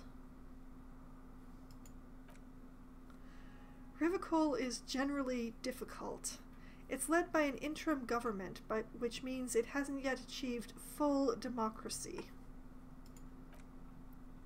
But they are working towards it. You're all doing very well here, relatively speaking. He gives you an approving nod. Relatively speaking, I believe, is the active part of this. of this statement he's just made. I don't think I'm a moralist. Moralism sounds incredibly boring. I want more action. Moralism is the ideology of foreign occupiers. Revachol must be governed by Revacholians. Democracy is a meaningless sham as long as the working class is under the boot heel of capital.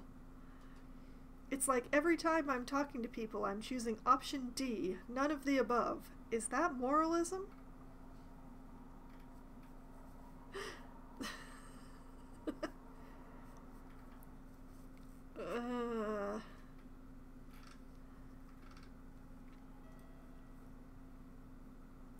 I mean, number 3 is the closest to how I feel personally, but I'm not sure if that's how the character feels.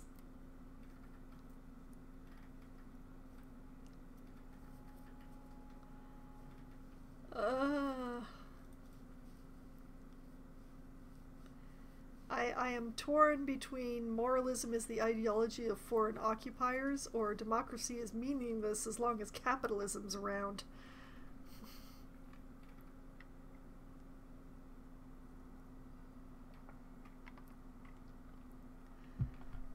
I mean, number 3 is the communist route, but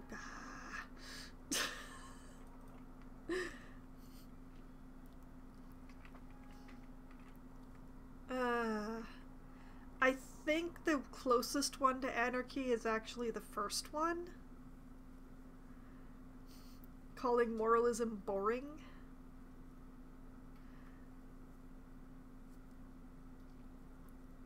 But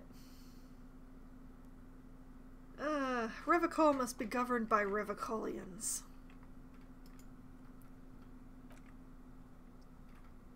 The lieutenant clears his throat.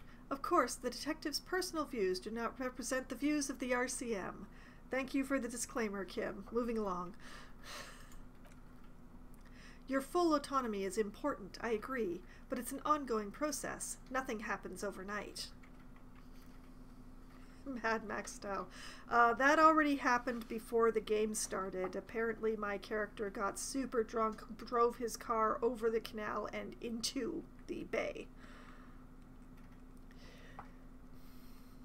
It was probably fun, but he doesn't remember it.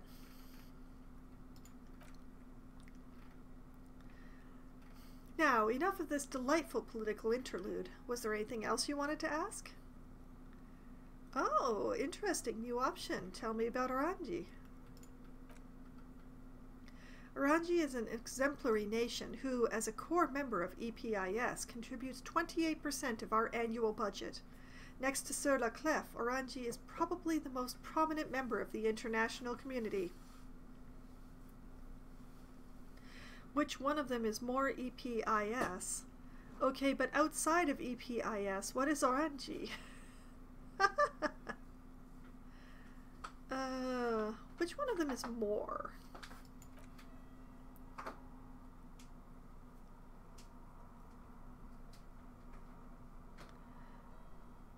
As founding members, they are both very EPIS. Orangi carries a lot of political weight, while Sur la Clef takes care of the business side of things. Sur la Clef hosts the headquarters of the major EPIS institutions. That is a lot of nothing. Absolutely nothing.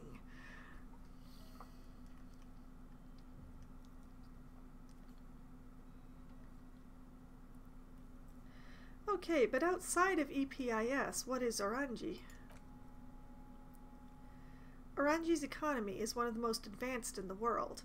It has successfully transitioned from heavy industry to advanced services and generally acts as an engine for sustainable change in the international community. I wonder if a lot of this is related to clearance levels? Maybe? But I think he's just like a politician all the way down to the rotten core of him.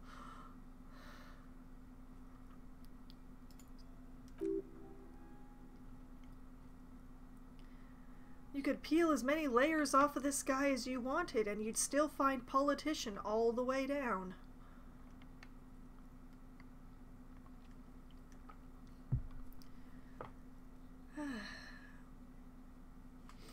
Rhetoric success, but that didn't tell you anything about Orangi. I once heard from here that they are a reasonably sized superpower. Tap your head. Can you just talk like a normal person?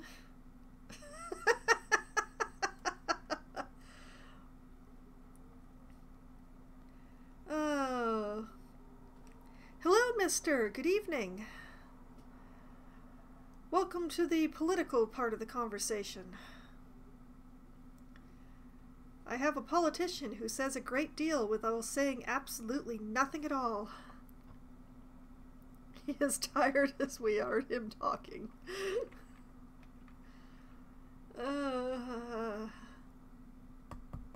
Crazy route or ask him to talk like a normal person. The voices in my head say they're powerful, or could you please talk English?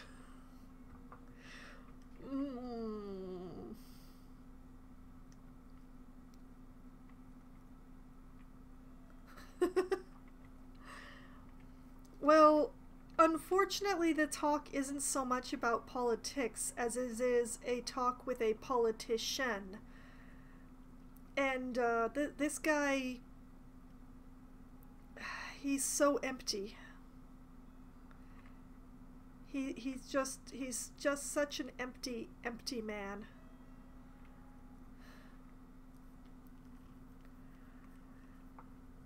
So we're going to go with tap the head. I once heard from the voices in my head that it's a reasonably sized superpower. That's one way to put it, yes. They certainly have the power to exert influence over others, but they only do it in the name of regional stability. After all, Orangi is a moral intern nation, not some crazed Mesk pro-petro-fascist state. Nope, couldn't read that sentence with a straight face, sorry.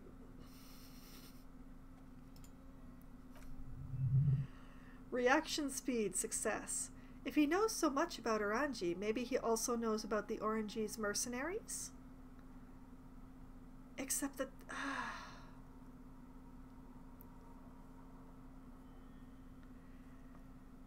maybe, if enough business, let's talk about something else. Ah, we have a new option. Following that chain there actually gave us a new option. The man who was lynched outside your window was from Orangi, you know. Oh, that's unusual. The Orangis are not the kind of people you associate with heinous crimes. It's such an upstanding and responsible country. That's not how I would describe this guy. Or, yeah, that's all I wanted to say. That's not how I would have described him. Well, certainly one cannot rely simply on generalizations. That would go against our commitment to individual freedoms. And of course, any loss of life is a tragedy. The man seems to observe a moment of silence. So tell me, what have you learned about the victim? His name was Ellis Courtnair. He was a motherfucker and a killer. He liked to get high and brag about war crimes he'd committed. He was a poor foster kid before the Orangi's government put him in a military academy. Or, that's all, that's who he was. all of these answers are the truth. All of these answers are the truth. How am I supposed to pick which one? Oh, this is so hard.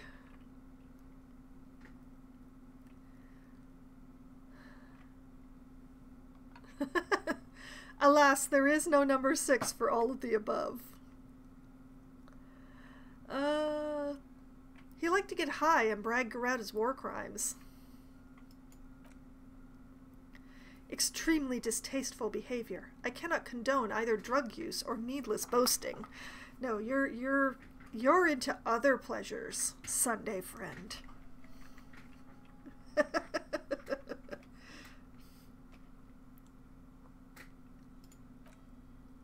Suffice to say, that is not how we do things in Sur-la-Clef. Oh, we still have the other options open. We weren't asking you to condone it. His name was Ellis. Ellis? I'm not going to attempt the last name anymore. I'm feeling bad about my first attempt tonight. That's an interesting name. His earning potential isn't really important. What matters is that he was a mercenary. Aha, a condottiere, the man says, as though describing a character from a fantasy novel. Yes, it's hard to believe they still exist.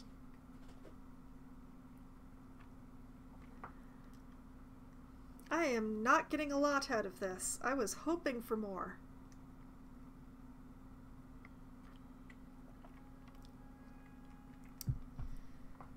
Let's see. He was a poor foster kid before the government put him in military academy. The man nods. It's the responsibility of any good welfare state to take care of its most unfortunate citizens. They turned him into a psychopathic killing machine, man.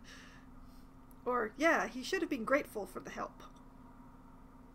Oh.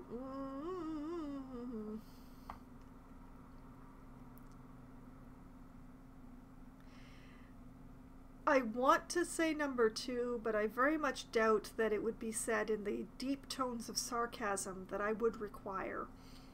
So I'm going to go with number 1.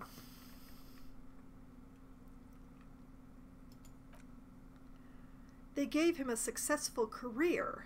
The man holds up a finger as though he's made a brilliant point. Half-light success. Yes, killing was his business, and business was good. Okay, that line is stolen. Plagiarism! Literally answering all of his questions and giving him all the info you aren't receiving from him. Yeah, a lot of people in this neighborhood do that for me. Or at me, or with me. What else has your investigation uncovered? Yeah, I'm still trying to find out, like, if I just feed him the right piece of information, if he'll just give me something, anything back. Thank you for the follow! Aces Quality TV. Aces Quality TV? Apologies for butchering your name there for a moment. So still, thank you very much for the follow. Welcome.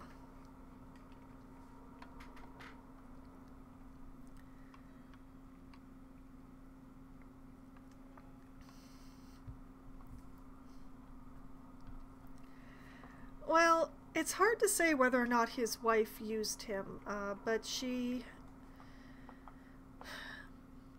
definitely walked out of their marriage. But whether she walked out of their marriage because he wasn't the person that she wanted him to be, or whether she was having an affair and decided to leave, or what, has been very unclear. Unfortunately, if the character thinks about it too much, he tends to fall unconscious. Ace Squall or Ace. All right, I will try to remember that.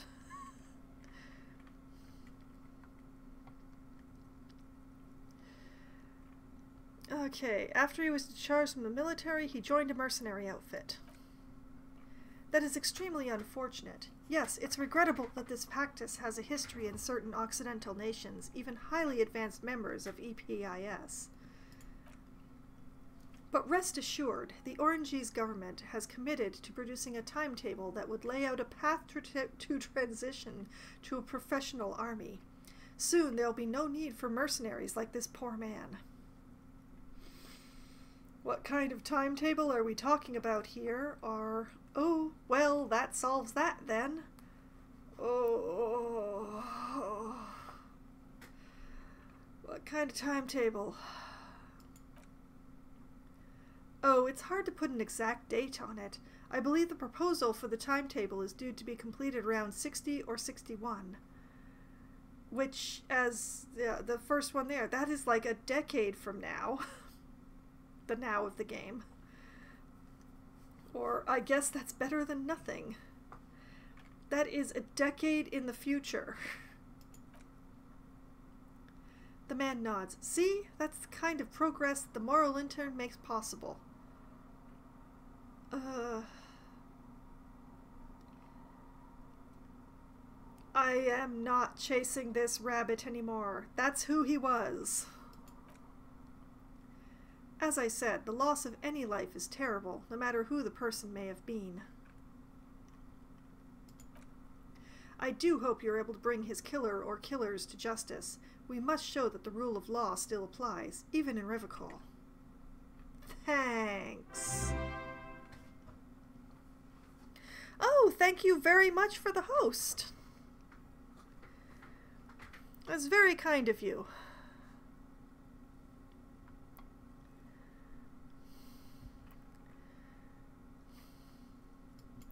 Got all I need. Oh, wait. A moment, officer. Well, it's going to be a little bit more than a moment.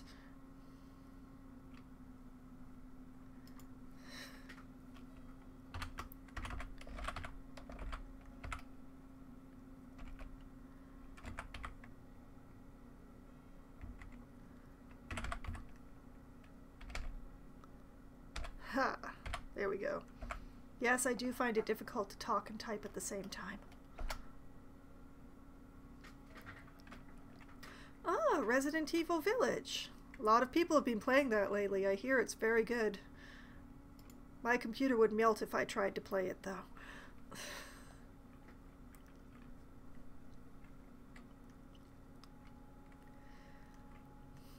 A moment, officer.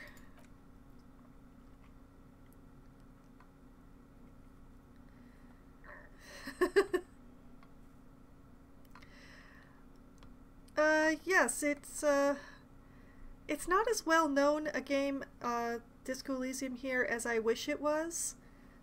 It is extremely well written, and everyone who plays it is going to get a slightly different game, and it has massive replay potential because the character sheet is very detailed. There's so many stats to put points in, there's so many checks on so many different things, and there's no real...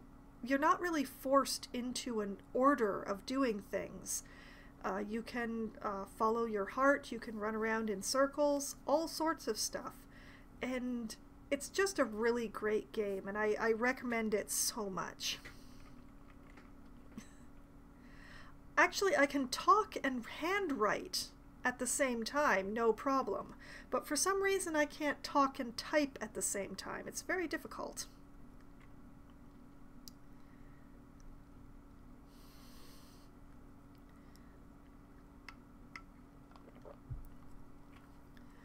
A moment, officer. Do you have everything you need from me? I'm afraid we won't have the chance to speak again once you leave. Hold on, why can't we talk later? Which is what the game warned me about before I came in here. I'm not going anywhere. I just want to take a look around in this apartment and leave. Thanks for the heads up, but my work here is done. Leave. Your PC can't be that bad. My PC is several years old now, and my graphics card is a few generations old by this point. I worry about playing any new active game, especially one with graphics as nice as the Resident Evil Village has at this point.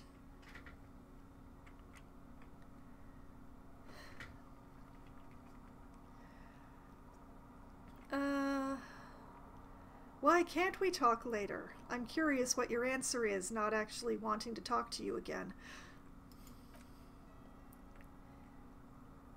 It's against diplomatic best practices for an official in my position to be discussing murders with local militiamen. He pauses, and I am pressed for time. After you leave, I should be leaving as well. Aw, we found out about your rent boy and you're going to run away.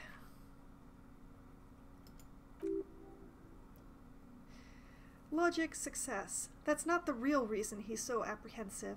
Men in his position shouldn't be seen loitering around in underprivileged young men's apartments in the middle of the night.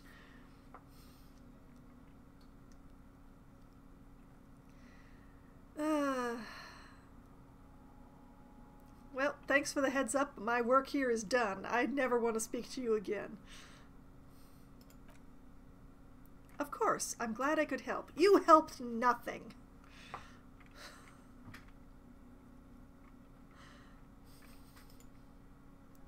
You told me nothing, you helped nothing, you did nothing.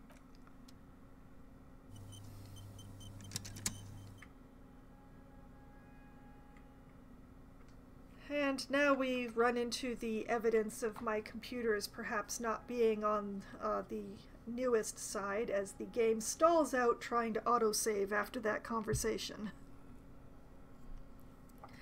I might have helped him, but I didn't tell him anything that his government connections wouldn't have been able to. The fact of the matter is, the government that he's working for, the moral intern, is the one that is running the equivalent of the police in this universe. Everything that the police know, the moral intern knows. And as an official of the moral intern, anything that he wants to know about our investigation, he can know it. He doesn't need to ask me.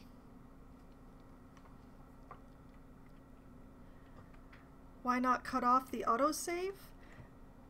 Because A, I haven't actually looked into how, and B, I actually do want the save because the game has crashed on me before, so I really want the saves. Playing the medium. I have seen the game, but I have not actually tried playing it, no. It does look like an interesting game. Perhaps I should check its specs against my computers. But yes, we've touched everything in this apartment. We have spoken extensively with this politician. I believe we are done in this apartment.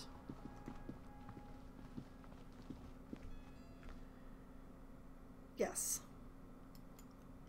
Transparency is our highest priority. Yes, you say so much without saying anything at all.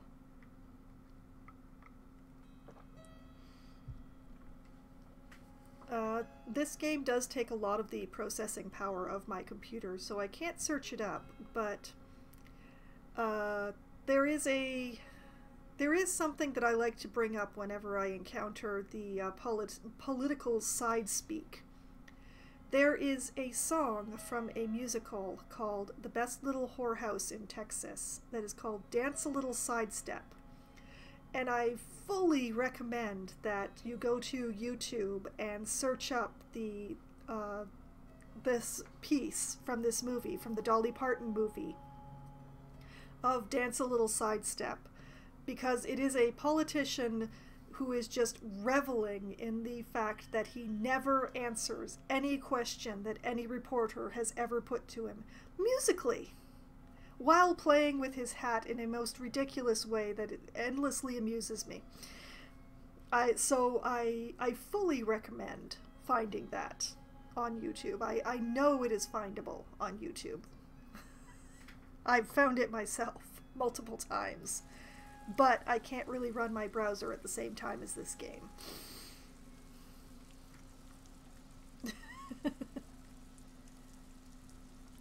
Well, my computer ain't ancient, but it's definitely it's definitely getting there.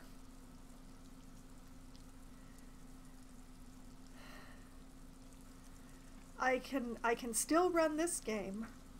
I can still run Overwatch, thank goodness, because I have an addiction. But the new games that are coming out like right now this year, especially the action games, are just a bit beyond my graphics cards and RAM's capability.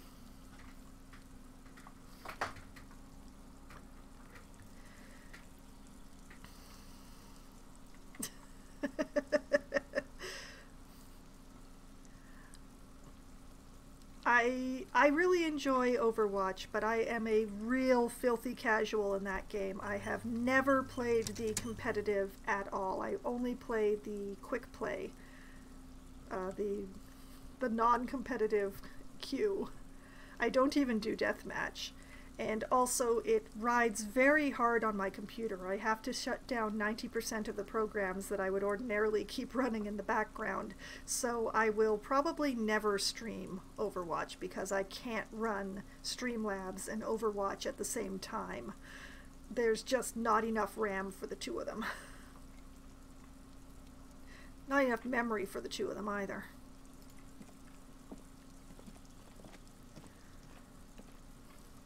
But I really enjoy the game. I really enjoy playing it outside of the competitive thing, because when you get really competitive in that game, people get very unpleasant to deal with, especially if you happen to sound as female as I do. You know, being female, but I sound very femme, and that can be a thing in the competitive field that I don't like to deal with.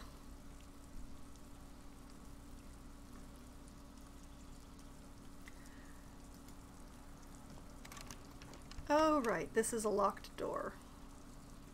Do I want to break in? Yes, yes I do. We're gonna try applying a pry bar here and see what happens.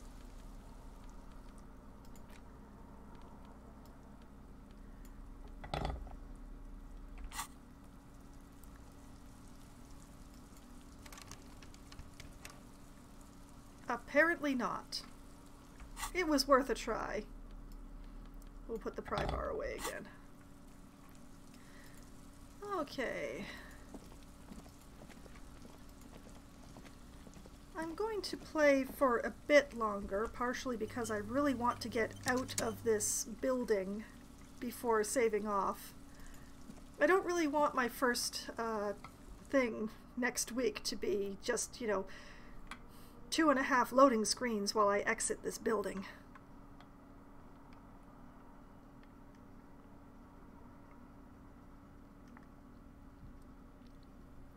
There goes my partner into the wall. Yeah, he just clipped a little bit. He is very short-sighted. His glasses lenses are very thick, I'm afraid.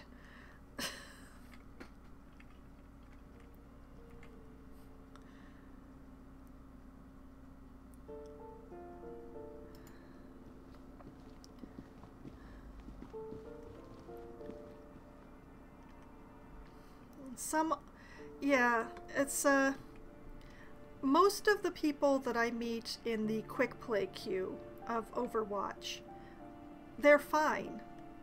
They're not always friendly, but they're fine. They're all right people. But the competitive, especially since my aim is not perfect and I would be playing amongst the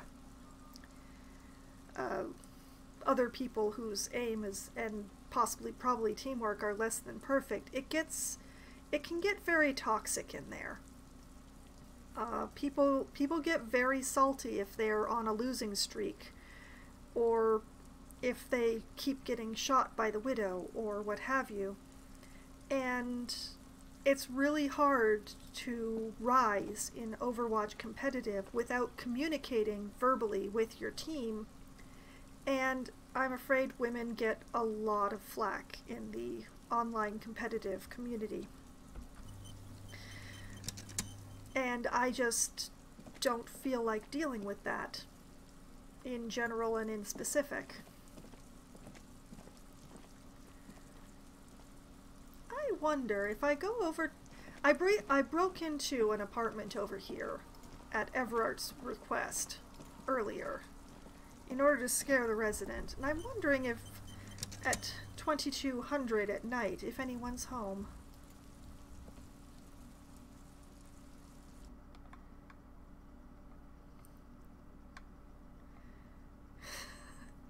I'm not a cop at all. My character might be a cop, but he has amnesia. Well, it wasn't actually breaking and entering. I was given a key. But the fact of the matter is that the person who gave me the key is not the resident of the apartment and was very cagey about where he'd acquired said key. And nope, nobody is home. Nobody continues to be home. Back out we go. And yet another really long loading screen. Well, it was one of those complicated things. Everard was saying that he had information about the murder for me, and but that he didn't feel like he could share that information unless I proved that I was a friend of the Union. And he just really wanted to put the fear of something or other into the person who lived in this apartment. So he wanted me to go and unlock his door and just leave it unlocked for him to find when he gets home.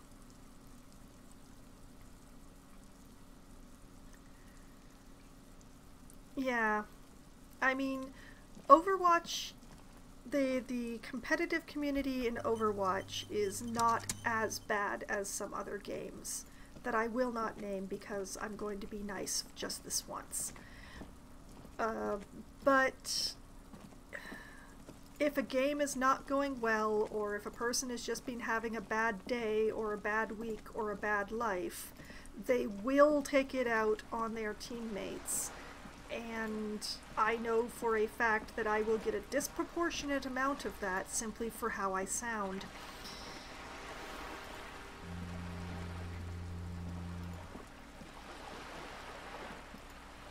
So, when it comes down to it, I play games to have fun. I don't play games to be abused, or to be told to get back into the kitchen to make a sandwich.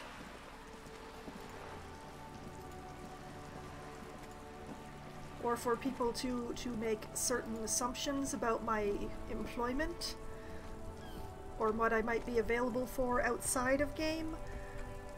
So I play quick play, and I have so much more fun.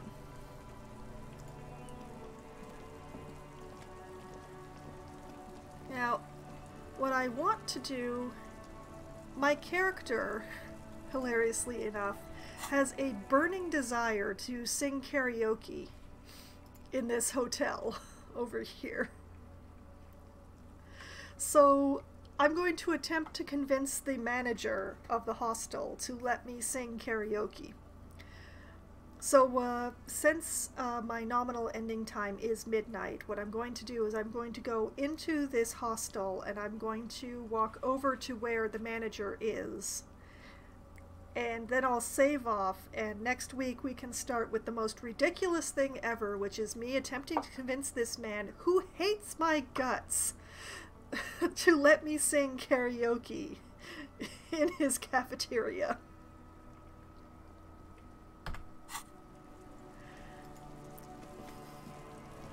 And I think that that will be an excellent start to the stream.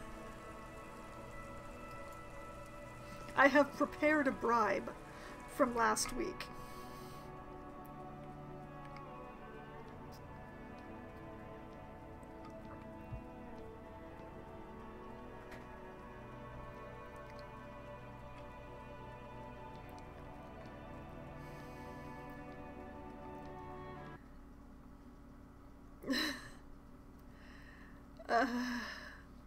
I don't know if I should be encouraging or condoning this arc. After what happened with the Darkest Dungeon, I'm very concerned.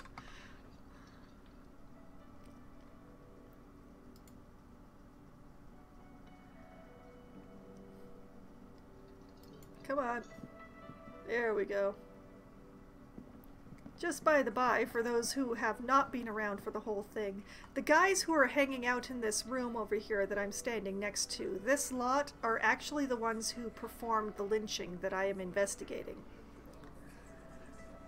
Unfortunately, I have no current reason to arrest them. But there they are. These are the ones responsible for the lynching, minus one who I haven't found yet. I am concerned about your mental stability continuing if you continue to sleep deprive yourself the way that you did last week, Ark.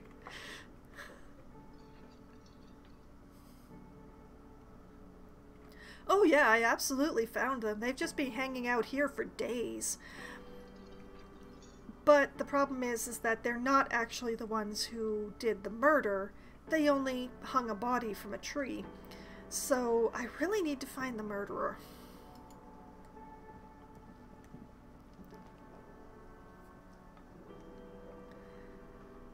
Well, that works.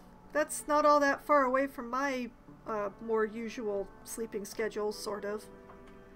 Although I'm going to bed a bit late these days, so I'm waking up around noon, but I'm semi-nocturnal anyway. It says so in my bio. But yes, here we have the karaoke stage, the manager, and what next week is going to be my attempt to soulfully sing the saddest song in existence to this room full of people.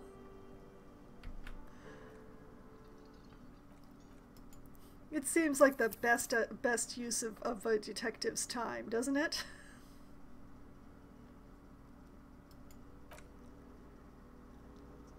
Now, we'll just give that a proper save off there.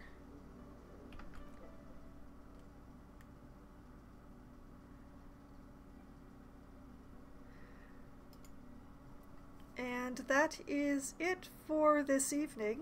The murder investigation, I hesitate to say whether it has progressed.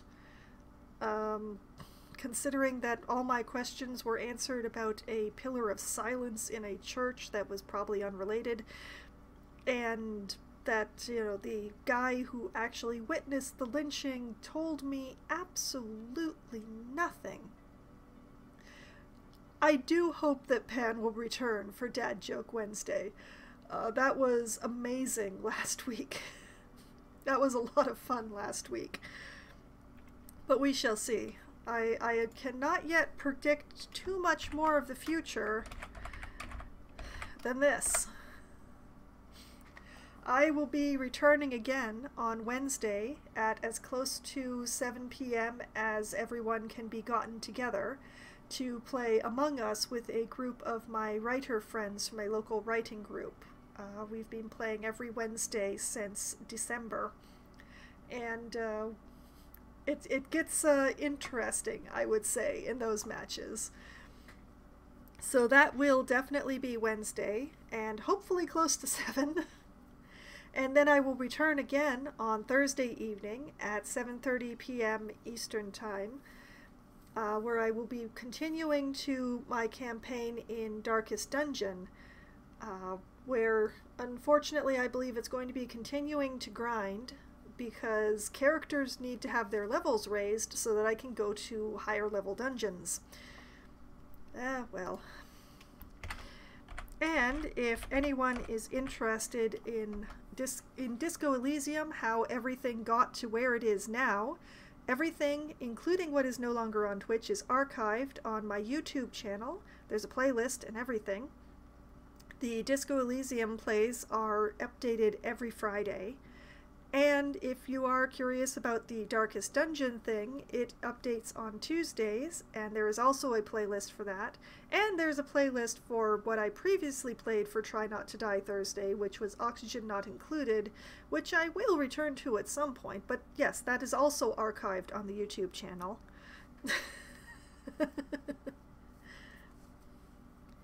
Everything is there to be perused, although I don't recommend that you do what Ark did and try to catch up on the entirety of Darkest Dungeon before Thursday.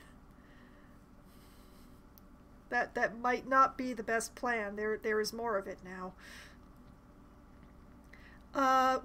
When I go back to Oxygen Not Included, I will continue the save file that I created for Twitch.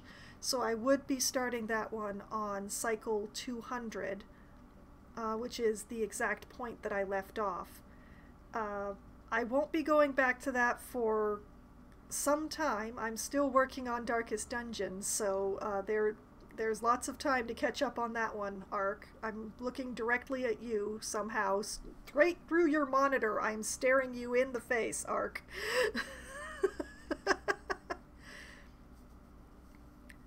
Well, there is stuff on the YouTube channel to watch. I'm just not sure about the whole binging part. I'm concerned. I worry.